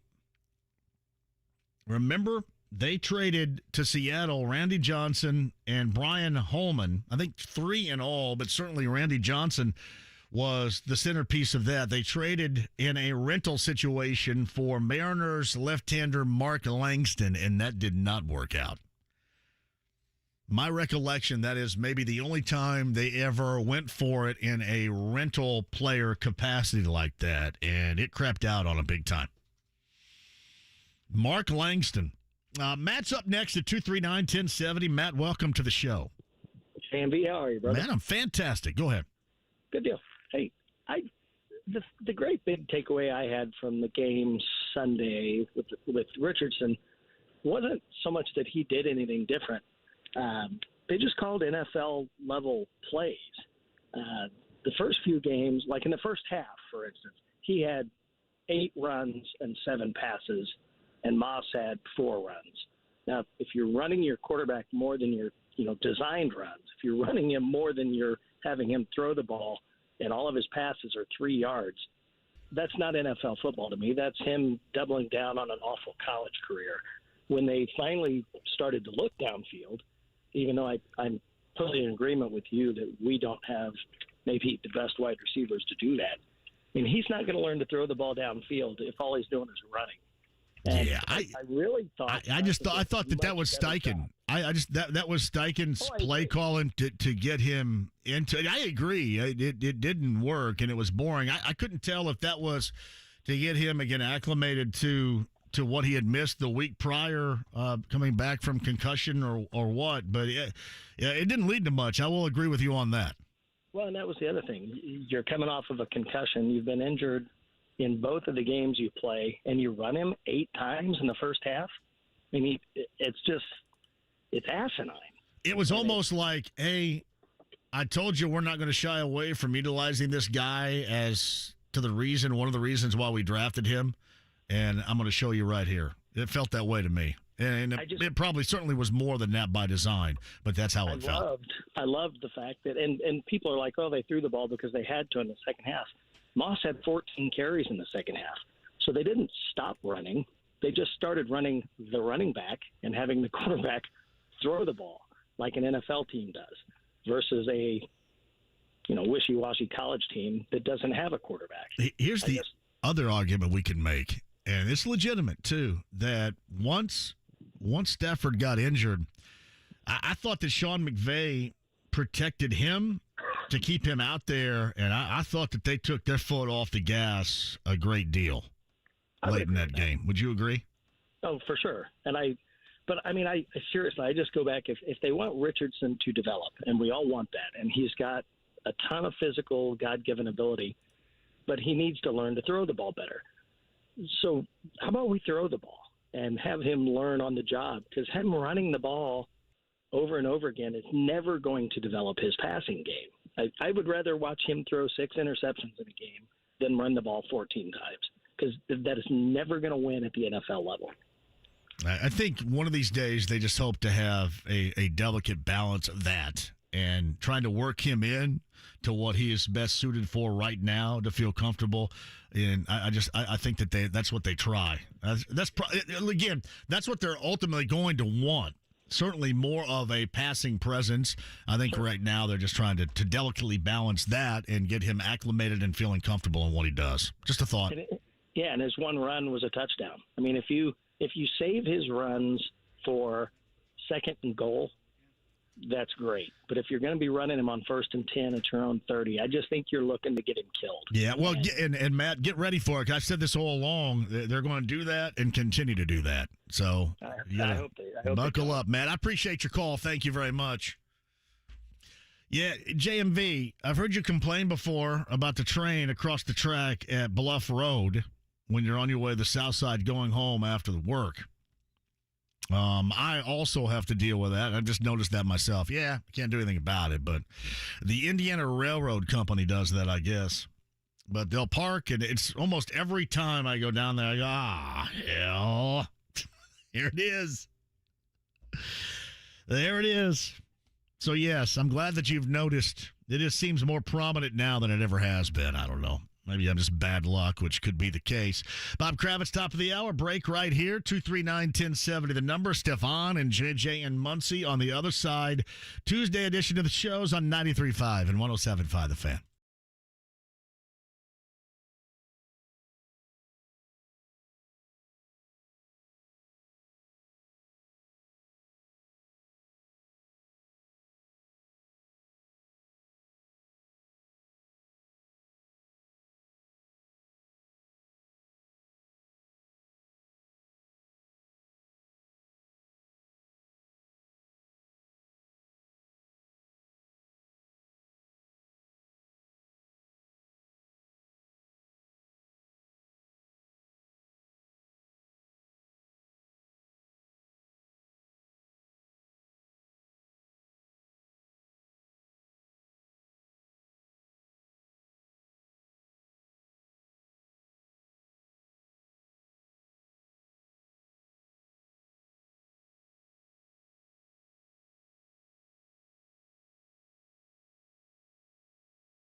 1075 The Fan. The Ride with JMV. Are you kidding? 93.5 and 107.5. The Fan. Hey, this reminder, Christopher Cross, Brown County Music Center on Friday night. Check that. I'm sorry, Saturday night. Saturday night. That's the 7th, right? Saturday? Christopher Cross and Ride Like the Wind. That'll be a good show down there. You got to tell me how it is. The JMV Takeover will be reflecting on that, I'm sure, with the All Request show and some Christopher Cross. Brown County Music Center. Get your tickets now at Brown County Music Center Saturday for Christopher Cross down in Nashville. All right, 239-1070 is the number to call if you want to go to the Bullseye Event Center with bullseyeeventgroup.com and the Colts VIP tailgate. Presented by Hayes & Sons Restoration. All you can eat, all you can drink. The party's on before the game is underway. Doors open at 10 a.m. Bullseye Event Center, 239-1070. Number 9 right now is the winner. Somebody had just mentioned that I was on drugs for suggesting the Pacers win 45. Now, I am on drugs right now, but that's not the reason why I mentioned the Pacers win 45 this year. I have gone the 10-up method. 10 up from 25 a year ago was 35. 10 up from 35 this past year will be 45. Am I on drugs? Which really is a great segment title. Colts, by the way, have a must-win situation on Sunday against the Titans. Am I on drugs? You know what? We're going to have to utilize that. Anybody? You got Eli Lilly or somebody want to advertise with that? Am I on drugs?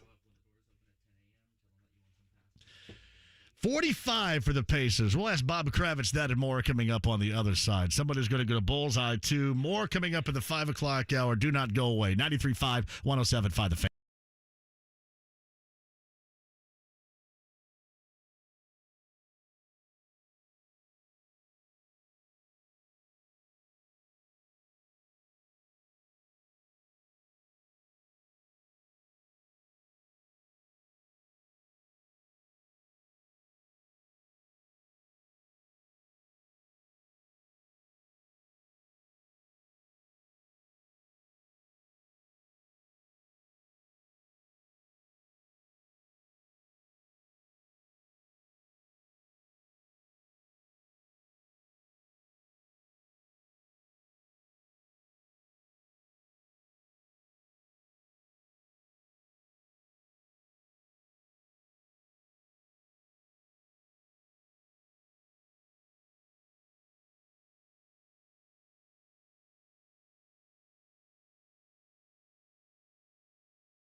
107.5 The Fan.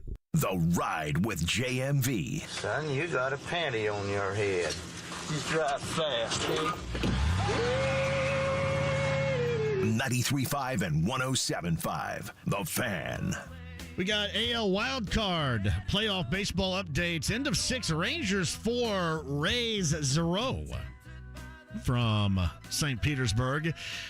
Bottom of the first inning, Twins plate a couple, lead the Blue Jays 2-0. Those are AL, I should say. Game 1, best of 3 wild card games. Diamondbacks Brewers tonight on the NL at 7. The Marlins and Phillies, the nightcap of the 4-game schedule today. That game 1 from Philadelphia is tonight at 8 o'clock. Bullseye Event Center, as I mentioned. JMV, on the subject of remakes, how do you feel about The Longest Yard? I love Adam Sandler, but that sucks really bad. I love Burt Reynolds, even though he's dead, but it sucks really bad. What about the Bad News Bears? That's Billy Bob Thornton. I wouldn't watch 1 second of it. I love Billy Bob Thornton, but it's not Walter Matthau now, is it? And I struggle with watching Breaking Training with William Devane in his Army jacket and Kelly Leak, his son, looking older than his dad. And then I'm not watching Tony Curtis in Bad News Bears Go to Japan. But the original, it has its place in this world, as it should. All right, 45 too many. We'll get to that right now, and obviously Colts conversation. Bob Kravitz, who joins us, the columnist, friend of the show, and in case you did not know, loves Frenchie's Pub in Morgantown, Indiana. Hello, Bob. Are they still waiting for us to come back? They do want us to come back. They love us. They loved you. Yeah. They loved you. You may have been a little bit mortified at the beginning, but they loved you nonetheless. No, I was mortified pretty much the entire time we were there. I thought terrible things were going to happen. And, not on my watch, brother. Come on now. Oh man, your people, baby. I love them. I told them too. They're really good guys. I've got to do a tavern tour stop down there sometime. So that would be out of control. Yeah, I'd probably have to sleep in the car for that one, but that'd be all right, even though I'm not too far away. Musings of an old... What's that? Yeah, go ahead. Please, Musings of an old sports writer, Bob Kravitz. You can find him on Substack.com/@BobKravitz. Now, honestly, that was a great night we had nearly 2 weeks ago down there, so I'm glad you went.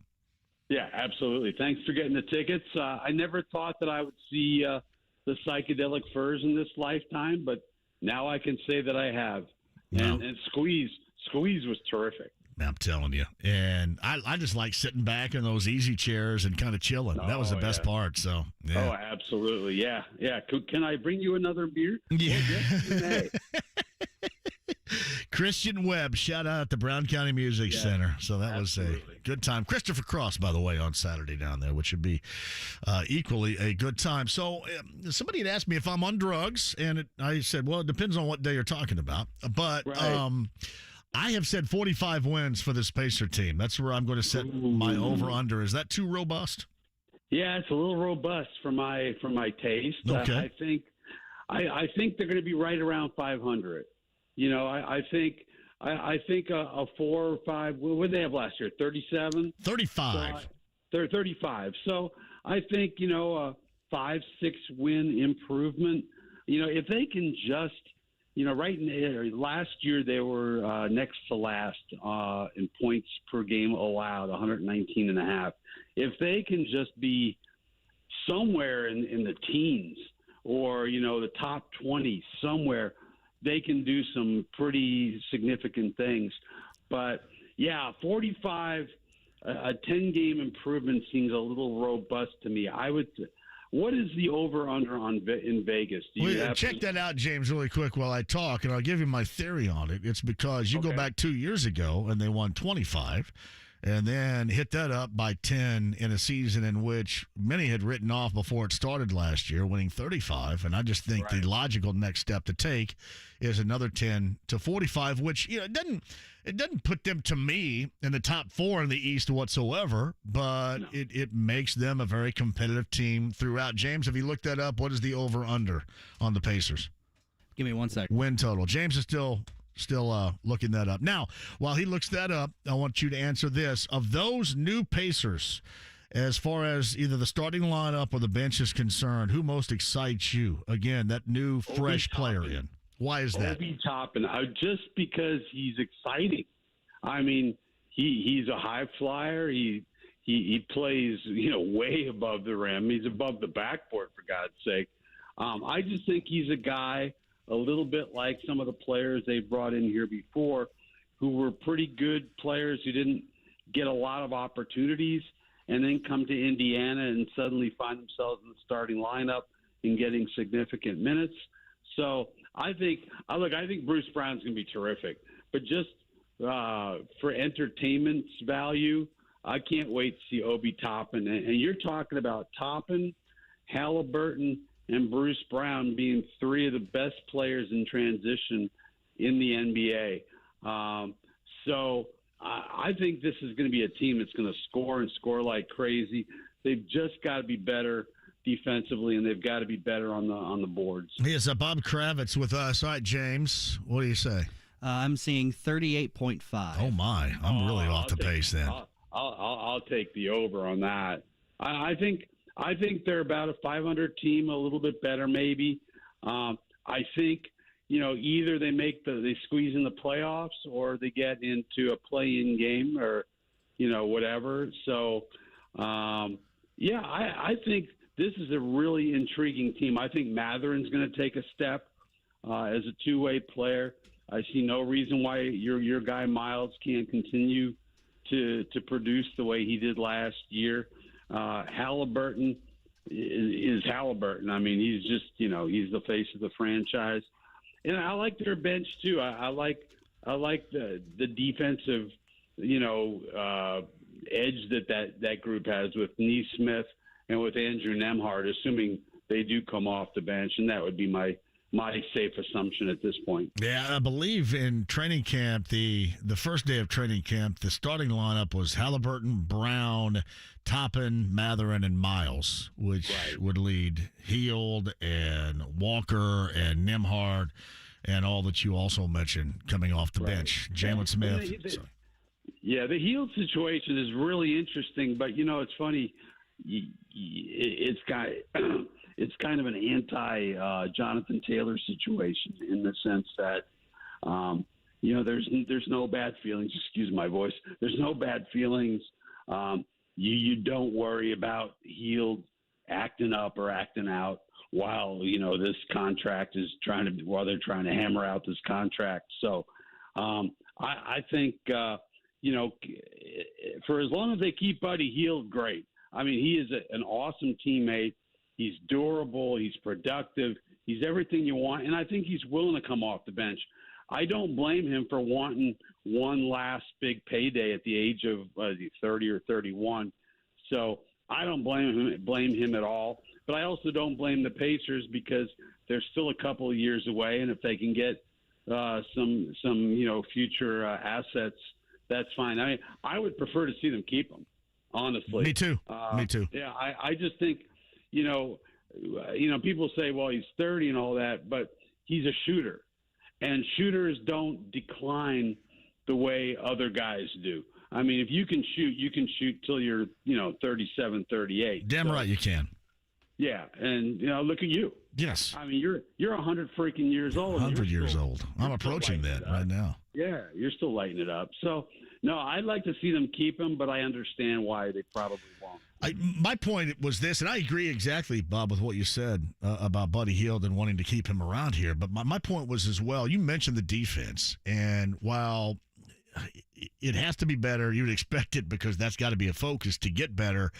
I think what happens is if you take his threat away, his shooting away at an elite level, his makeability away, and his threat away, then I think you take away some of their points per game. And I don't think they're going to be able to make that being taken away up on the defensive end. Thus, I just think that would be a bad decision all the way around. And I agree with you. I think he's somebody that should be a part of this organization for the foreseeable future because he has He has, to me, something that is at the top of the list of values in this era of the NBA, and he's not just a three-point shooter. He's a three-point elite-level maker, and he has defenses scramble, rotationally speaking, when he's on the floor, regardless of what he is doing. That is huge in winning basketball games, and something I would not want to see the Pacers relax and let go. No, I wouldn't either. And look, I understand, that the contract negotiations are, as Chad Buchanan said the other day, at a halt. But I think Buddy Hield as a sixth man would be a really intriguing spot for him. He played there toward the end of last season when it was kind of a lost cause. They put Matherin in, I think, the last 10, 11 games as a starter. But I think Buddy Hield as kind of a designated shooter coming off the bench would be dynamite. So I'd love to see that. But, if they can't keep him, I understand, because, there's only so much you want to pay this guy at this point in his career and at this point in the development of the Indiana Pacers. What's up? Bob Kravitz again joining us. Substack.com/@BobKravitz. I know you get a run here in about 10 minutes or so, but I wanted to dive into the Colts on Sunday. But first, the return of Jonathan Taylor. How do you think this is all going to look? I've kind of, at least in my vision, storybooked this up, and I've whined and cried about the potential that he would give this team and the growth of Anthony Richardson as a 21-year-old quarterback. I've made it such to where that's what I really do hope to see with him coming back and producing at a high level, which many also expect. Is that too storybook for this situation? Well, let's see what happens when he gets activated. I'm not all Pollyanna on this just yet. I don't feel like I have as good a hold of this or a good a sense of this as I thought I did. But he excuse my voice. I just keep losing my voice. He needs to come back and show them something. I'll tell you what. My voice is going. Can we do this another time? You need to bail? Are you all right? Yeah, I need to bail. My voice is just going in and out. It's the weirdest thing. All right, then. We'll keep trying. You got it, buddy. No.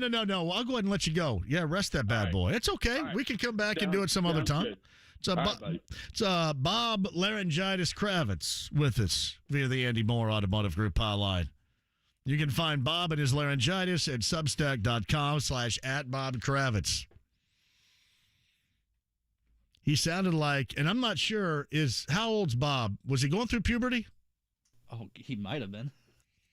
That's what Peter Brady sounded like when he was going through puberty. Sha-na-na-na-na. I think he's too old to go through puberty, though. Might be just a couple of years too old. Substack.com/@BobKravitz. We will get Bob back on here at some other time. That did sound a little bit rough there toward the end. Thank you. JMV, you're absolutely on drugs. There's no way this team wins 45. Yeah, maybe I set myself up for a significant failure right here. Say 38? To me, I think the over is easy to take for the season. But, maybe I did go 10-10. You go 10-10 and 10. Actually, just 10 and 10. That's what I'm thinking right here. All right, 239-1070. Bob's laryngitis exit means we've got time for you. Inside the Windschuler Spreadable Cheeses Lounge, YouTube Live, if you want to go there. 239-1070 is the number. JJ's been on hold in Muncie, Indiana. Hello, JJ. Hey, what's going on there, JMV? You doing all right? JJ, I could not be better. I appreciate you caring. What's up? Damar. We need to find another one, man. We need to find another one. I heard you say Jack Essery yes. one time tonight. I did. So I'm going to catch that. We need to figure out another word. But let me work on that. But I got 4 quick things, man. I'm going to get you on that, by the way. You beat me 4 times already.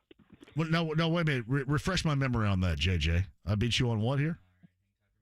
The Damar donations. Oh, yeah. Well, you know what I think about Collinsworth and the gang at Damar over there. So I'm always helping whenever I can, whenever they need me. Totally agree. That's a great. Especially if I need to go up there and do some more comedy because, that was fantastic. Even though everybody else went in front of me and they had, I'll give you a great example. They had, be up there for 8 minutes and be off. And then what's his name? Leonard Hoops. Leonard Hoops went for 25 minutes. And Hagen went for 15 minutes. Everybody in front of me went really long, and I had 5 minutes, so I just went out there and just cussed a bunch and then got off the stage. And you did that all without taking a shot before you went out. I did that very well. Really quick, I'm going to catch you on that. I'm going to catch you on one of your outings when you get to one of these places here. Yes. I work on the southwest side of Indy, so I will be seeing you soon. I ref high school basketball. I'm going to catch you before the basketball season starts. So you got it, buddy. Hey, my Cubs are not totally out of it yet, so let's give them props. But we need to give props to the Indianapolis Colts offensive line. I think they did a great job. I can't remember the name of the guy that actually held his ground. He was in for it. Wasn't Kelly, or was it? Are you talking at center? Or are you talking at? No, Wesley French played center. French. Okay, Wesley French. Yes, Wesley French. I heard his name a few times, and I thought he did a good job. I thought the line really held up very strong, but also I think there was some type of transformation with Richardson where he was releasing the ball. It was kind of like a Richardson. Quarterback. I'll be honest with you, JJ. I think that group's still having nightmares right now over having to face Aaron Donald wherever he was on the field. There's no doubt that the rookie Freeland's having nightmares over that because every time he lined up over the left tackle, it was a bad experience for the rookie, no question. Well, hands down, I think we still need to give props because they did hold their own a little bit. Who can stop Donald? But that was my thing right there, and let's not count out the Cubs.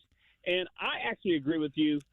I'm going with the over on the Pacers, man. I appreciate you, brother. JJ, I'll see you very again soon, and hopefully I'll be mopping up duty there at Daymar.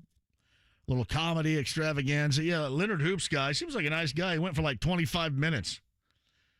Got up there and thought he was George Carlin. Hey, Carlin, settle down here a little bit. I'm just joking. So I appreciate that.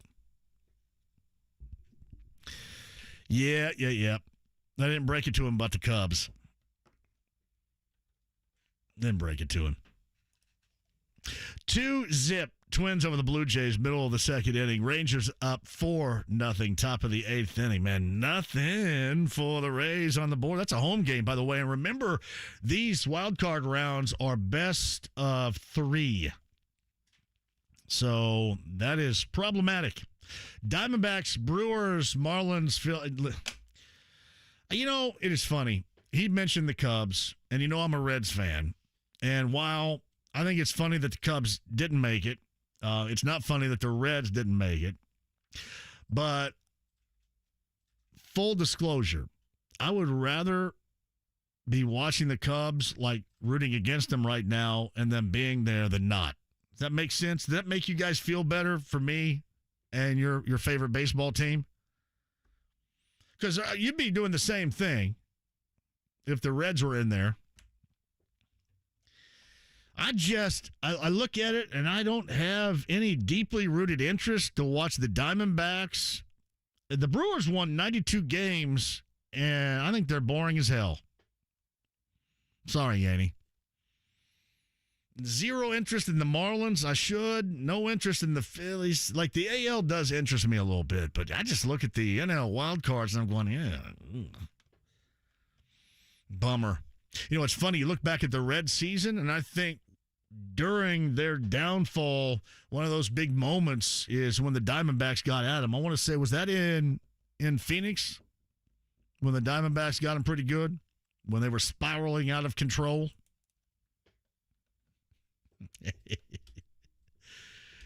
JMV, I just wanted to thank you for being a man of the people. Every time I see you out in public, whether it's one of your events or just walking at Lucas Oil Stadium at 9 a.m., you always have time to say hello. I love talking to everybody, man. I love it. More the merrier for me. I've always had that too. It's like when I throw a party, I just bring everybody in. Now the dudes at my parties had to pay, and the chicks got in for free. I don't know that everybody did that, right? Did you have parties? Did you have to make the dudes pay? And somebody had to pay for the kegs. When I had parties at Indiana State, and like all the nerds over there and all their frat houses and stuff, the dorks, they had their parties, and they all knew that they couldn't compete with, the independent guys' parties over there, and they all end up trying to go in too, and I charged the dudes $5-10 a head for the dudes, and the ladies get in free. There you go. Somebody's got to pay for that beer. Thank you, Nick. It's always great seeing you out. Justin's at 239-1070. Justin, welcome to the show. Hey, Jay, how are you? Fantastic. How are you? Good. Now that you mentioned that, I did the exact same thing in college, and I've tried to holler you at Touchdown Town a few times, but I'm not famous enough to get on air. But I wanted to ask you, I asked Kevin this on Twitter, and he actually asked it this morning. On JT coming back, hypothetically, if he came back this weekend and they announce him, with the offense or what have you, do you think the crowd's going to cheer or boo, or how do you think that would go? I think that it's going to be a mix of both, and it's going to take him to get off. He'll get off to maybe a 10-yard clip run or something, and then everybody be cheering. Okay. Yeah, I mean that's how I think it's going to be. It's going to take one. It's going to take one productive run, and then everybody's going to be back on board. They may for that moment, because the first 4 games he hasn't been here, and all this built-up soap opera drama they've been going through for such a long period of time. That will be at the forefront of their reactions, but after that initial reaction, I don't think it's going to be an overwhelming boo. I just think I just didn't know if it'd go like Paul George or something like that. No. I don't think so at all. And it's going to take one significant productive run, and then it's all going to be over, and everybody could say, "Yeah, 28's my guy. 28, we're glad you're back," and that's going to be it. I mean, I'm excited for the backfield for sure. And then the other question I just had was just on Chase Claypool. Is he worth 6th rounder? I wouldn't mess with that. That dude just seems, and he's got so much talent. And remember in Pittsburgh, when the start of his rookie season, and everybody was saying, "Oh, man, this is the guy," and the Colts missed out on that guy. They should have went after him, should have targeted him. He had to me, you look back on, I think most of his rookie season was productive. I know some of it was. And since that point in time, he's been a mess, both on the field and off the field. So if that's the case with him, I wouldn't touch him with a 10-foot pole. Fair enough. All right, man, I'll try and get you at the next, shots. And you got it. That's coming up, by the way. Yeah, Slippery Noodle for that on Thursday. Okay. Slippery Noodle. Awesome. We'll drink with Brent Holverson there. I don't have a 10-foot pole, but if I did, I wouldn't. There's just no way. That guy has been such a clown. And he does look like he has all the talent in the world, and everybody from Notre Dame certainly would tell you that. But outside of portions of his rookie season when everybody got excited, it doesn't seem like he's done anything except be a pain and a mess. So no, I wouldn't. I saw where he's not welcome back in the building there, which he probably thinks is a positive, not being in the building. The Bears building, mind you. Hey, by the way, too, shout out to Andy Sweeney. I know Mason is at home now. That is a pretty cool onesie right there. Little gas with the Giants onesie. Yeah, that's a morning wake-up call with KB and Andy, weekday morning 7 until 10 a.m. right here. Jake at noon, and then me at 3. I am going to be out tomorrow, and Derek Schultz will be in here for me tomorrow. I've got to have a dental procedure. Dr. Giggles is going to grab all his equipment and start giggling in and around my mouth. No, Jen, honestly, it's going to be the super dentist Brad Salmons coming up tomorrow. Making sure, probably telling me, don't ever bite down on a pretzel rod again, knucklehead. But I've had a toothache basically since Friday, so he's going to curb that, either with more drugs or something. And then I'll be back coming up on Thursday. So shout out to Derek, who's going to be in here tomorrow. Thursday show, Slippery Noodle. That's Larceny Bourbon Locks, Luna Azul Tequila Shots. Week number 5. And then, hey, on Friday, Bud Light Blue Friday, we've got, and we're going to have plenty too, because remember, this is just one time. Like, we had to go through, I think, 3 weeks in preparation, 3 shows in preparation for the Rams. We'll have a ton of Titans Colts tickets to give coming up on Friday. Sam Silver Circle over by Fountain Square. I love Sam Silver Circle. We'll be there coming up on Friday. Bud Light Blue Friday. This from Wes. The morning show still should be called Sweebo. There's no doubt about that, Wes. But, people around here don't listen to me about anything. The morning wake-up call with Sweebo. And I don't know if Kevin, I think Kevin contractually had it written where his name had to be first.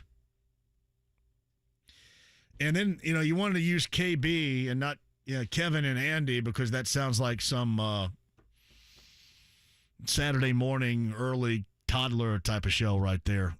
Yeah, it's on after Captain Kangaroo with Kevin and Andy. But no, seriously, Sweebo is money right there. But they're doing a good job. Weekday morning, 7 until 10 a.m. right here on The Fan. And congratulations to Andy. I believe Andy's wife is named Nikki, too. Congratulations for getting a little gas home. Outstanding. All right, quick break, and we shall return. I've got more Bullseye tickets for you. James, I'll lead with you on the other side. Anybody else as well inside the lounge via YouTube Live, of course, sponsored by, with our cheese spreaders, Swin Schuler's spreadable cheeses, a variety of flavors, including original cheddar and sharp cheddar, available at Kroger and Meijer locations throughout central Indiana, and readily available and really all flavors right now at the Kroger location on Southport Road. So if you're riding around on a motor scooter or a rascal or a moped and you can squeeze into that parking lot, the Win Schuler's is there to be had. Win Schuler's spreadable cheeses online for recipes and more today. That's winschulers.com. All right, tomorrow's show, we'll tell you about that with Derek Schultz in for me. And then Thursday and Friday, we're going to rev it up for week number 5 on the road. That and more in your calls next.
Fan with JMV. They call me Cuba Pete.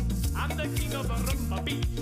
When I play the maracas, I go chick, chicky, boom, chick, chicky, boom. 93.5 and 107.5. The Fan. I love you guys, too. Because you know I have no idea who you're talking about. Hey, JMV, why aren't you talking about Kevin McCarthy? And my response was, oh, you mean that guy in Mannequin? No idea who that is. Is that the guy in Mannequin? One of the Brat Pack. The Brat Pack. I know. No, that's Andrew McCarthy. Okay. Andrew McCarthy. See, I would guess if I had heard that name, I would have guessed the kid from Home Alone, but then it's Kevin McAllister, isn't that? Yeah, that's his role, his character. Well, yeah, it's Macaulay Culkin. Andrew McCarthy's the actor. Andrew McCarthy was in Mannequin, and that's not Kevin McCarthy, but that's who I thought that they were talking about when they mentioned that. Andrew McCarthy was in St. Elmo's Fire. Andrew McCarthy was in Less Than Zero. Was in Class. A good role in Class right there, if you guys remember. Hey, JMV, did you get Foo Fighters tickets for Great American Ballpark coming up in July? I don't think I did. I need to go to that, though. I guess they're not coming here, but they're playing Great American Ballpark coming up next July, I believe is the date. I know a lot of you decided to go out there and get tickets. Great. Good for you. Hey, JMV, I heard you talk a little bit earlier about the defense, and I also wondered why, especially as they got a more injured Stafford at quarterback in the latter portions of that game and overtime, they didn't go hard after him. Just rush 4, kind of straight up. And 1, that's how Gus Bradley does it. And 2, I'm assuming they were trying to protect the secondary. But 3, you got your ass beat because of it. I just love what they did in Baltimore. And what they did in Baltimore, they went at them with a more aggressive style, which is not the forte of Gus Bradley. But you know what it did? It worked. And we're talking about Lamar Jackson that can move around a little bit.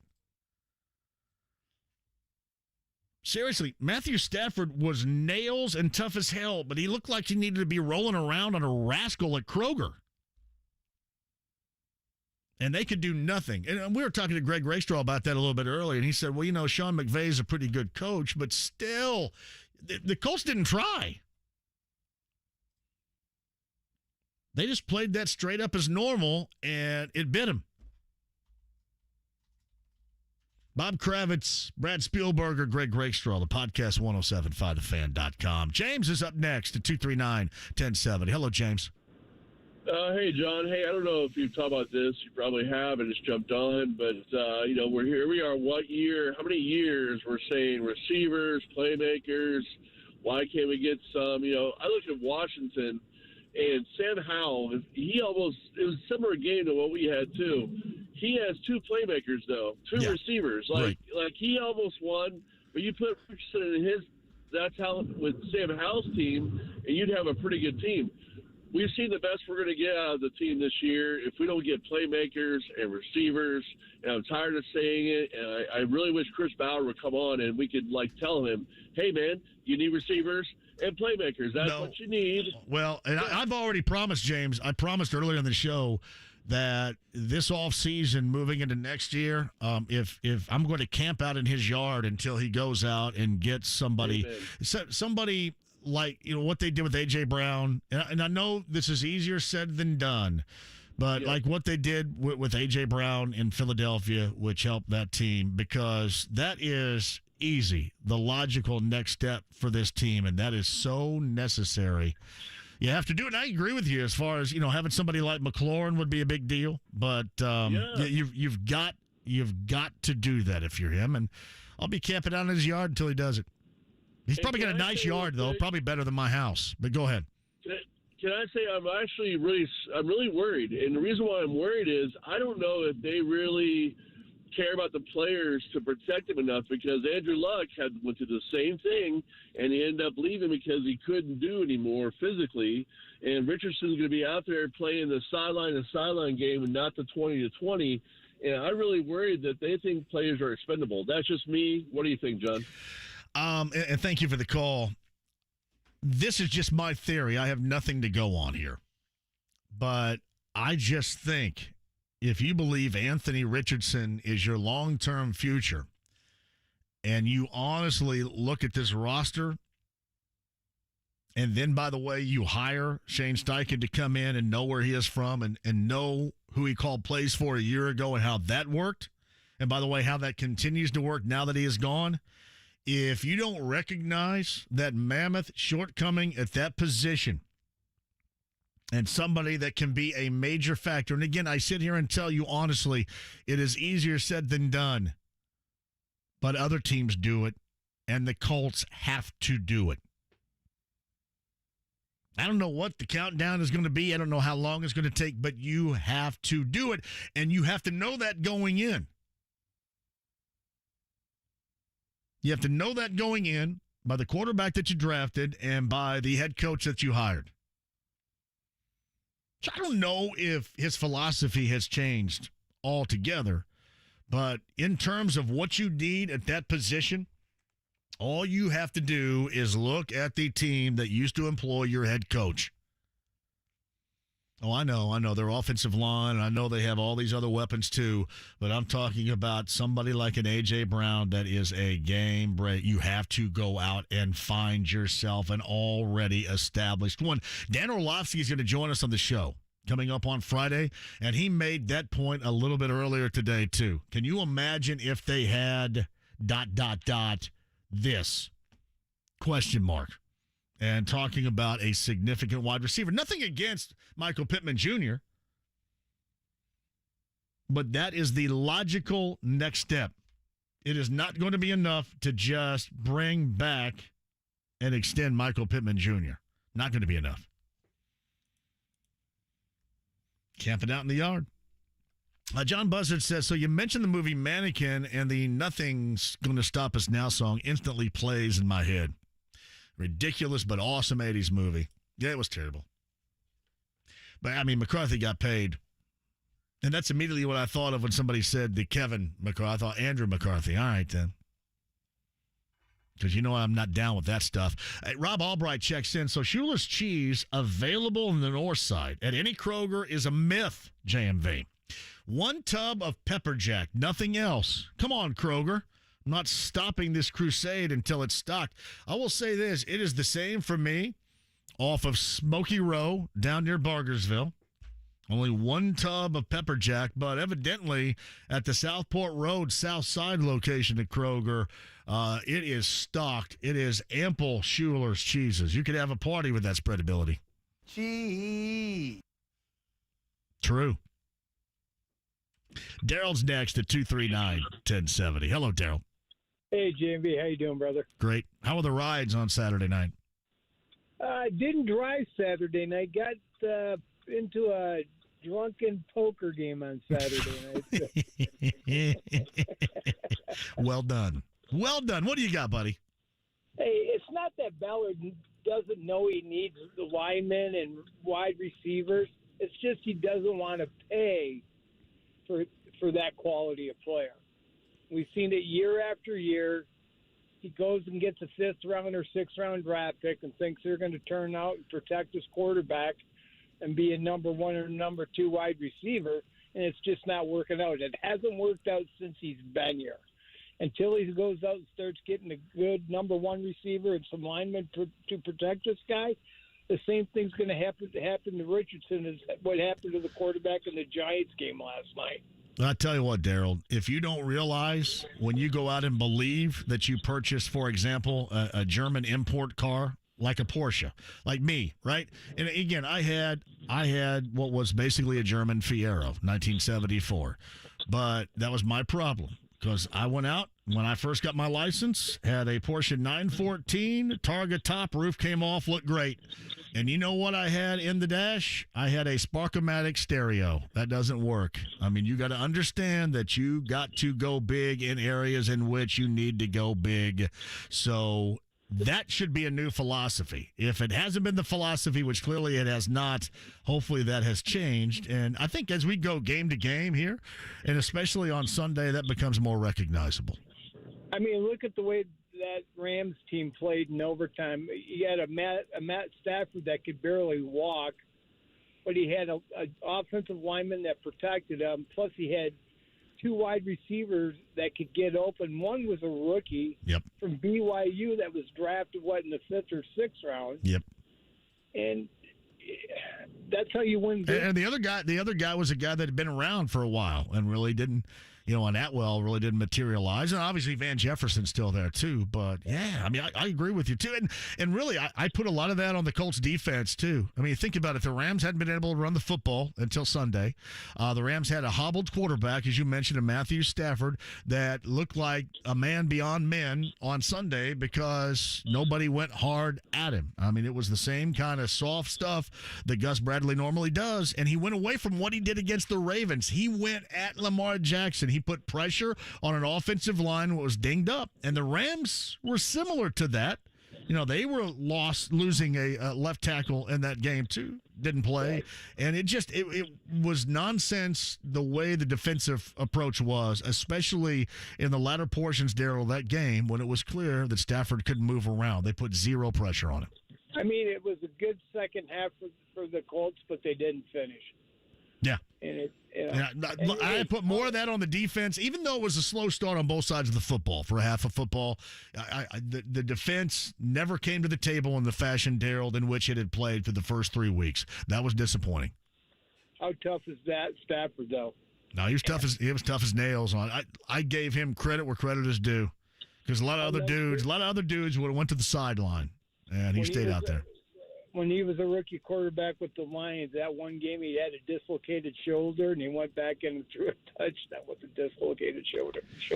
Daryl, talk to you on Saturday night, brother. Have a good one, brother. Yeah. So the defense, and I mentioned this yesterday, the defense is where I put most of the blame and how it was handled. And you give credit, and both sides of the football was awful in the first half. And that should be unacceptable on both sides. But, yeah, to me, the defense the entire game stayed where it was. The offense got up. Well, Anthony Richardson got up. But the defense never did. And again, what you got, it wasn't so much the defense as it was. You could tell Sean McVay just said, my quarterback can't move very much, so I'm dialing down things myself here offensively. They were in survival mode late in that game. And then ultimately had enough of the overtime to punch it in. But a lot of that on that Colts D. And you can make the argument, well, there's no DeForest Buckner was on a pitch count, whatever. But just to sit back and to let that happen, no rush, no pressure on a hobbled quarterback up front, and just free and clean and clear in the secondary whenever you wanted is unacceptable. Regardless of what you think about this Colts team and what you believe they can do or what their timeline is, all of that stuff, that was unacceptable. Colts Titans coming up on Sam Silver Circle, Bud Light Blue Friday. We got that for you too. And Thursday, Larceny Bourbon Locks, Luna Azul Tequila Shots. We'll be live for you.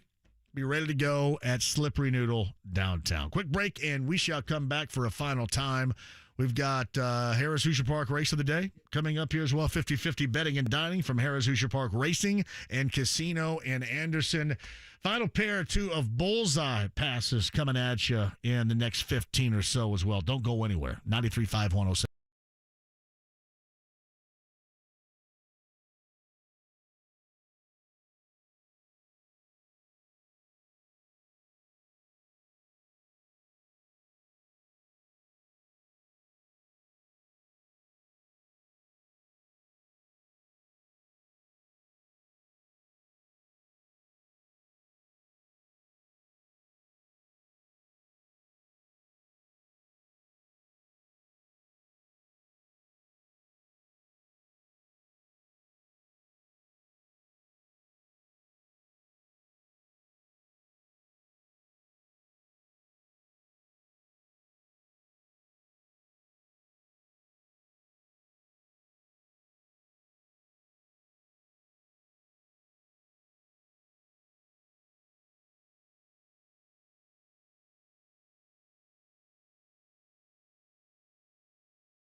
Fan.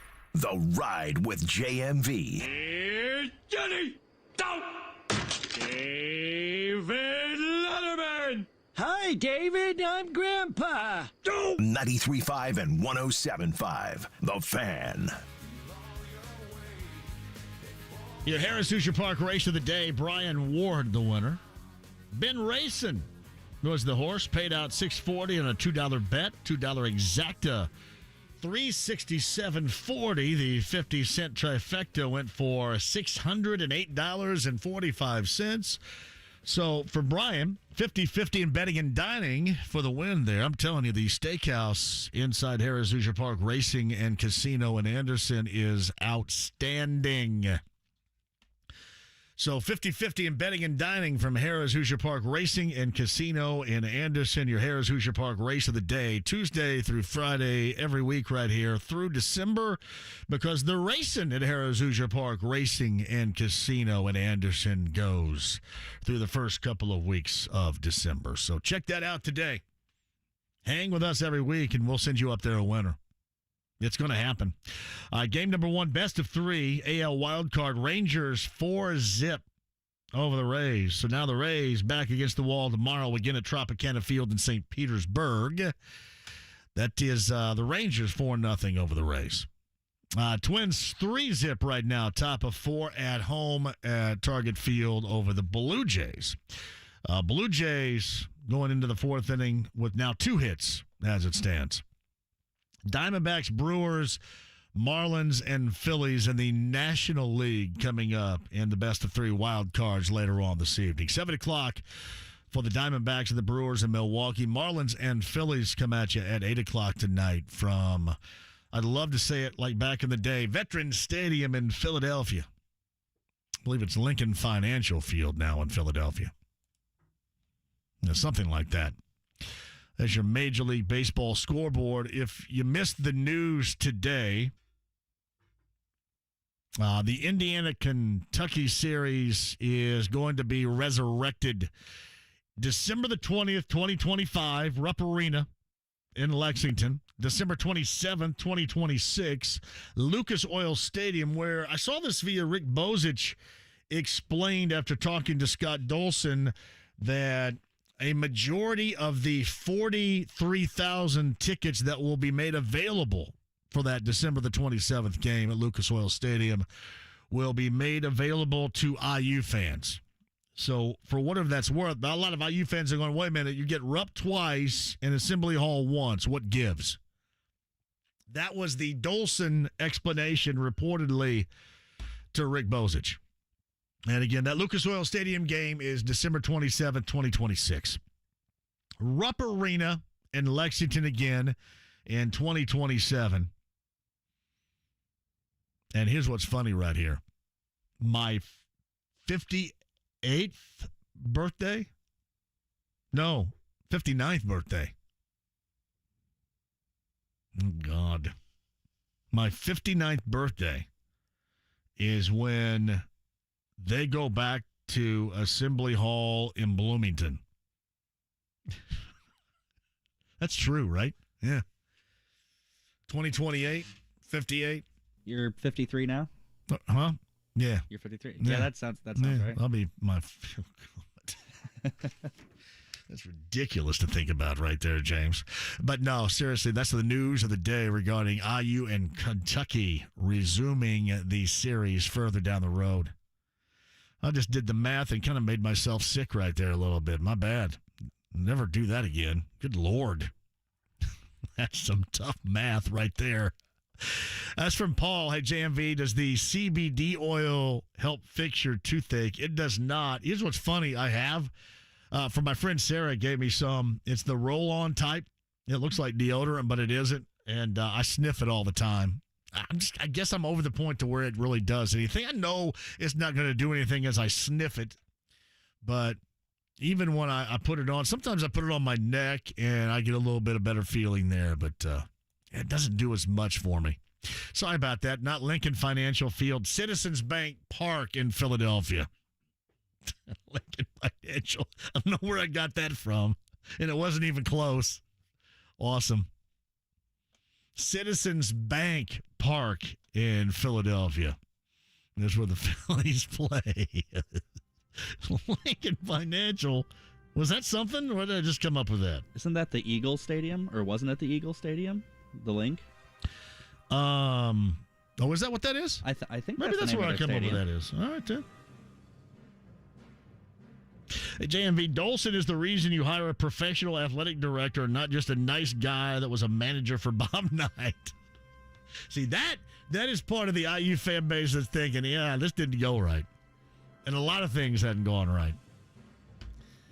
All right, man. Great job today, James. Thank you very much. My thanks to Bob Kravitz, Bob Laryngitis Kravitz, who will rejoin at some point in time. Brad Spielberger, PFF, Greg Rakestraw a little bit earlier, too. Derek Schultz in for me tomorrow. The super dentist is going to go mess around in my mouth tomorrow morning and see if he can fix some issues right there. An issue. I'll be back on Thursday. Slippery Noodle, Larceny Bourbon Locks, Luna Azul Tequila Shots. Big week the remainder of the way. Derek Schultz in right here tomorrow. Thank you.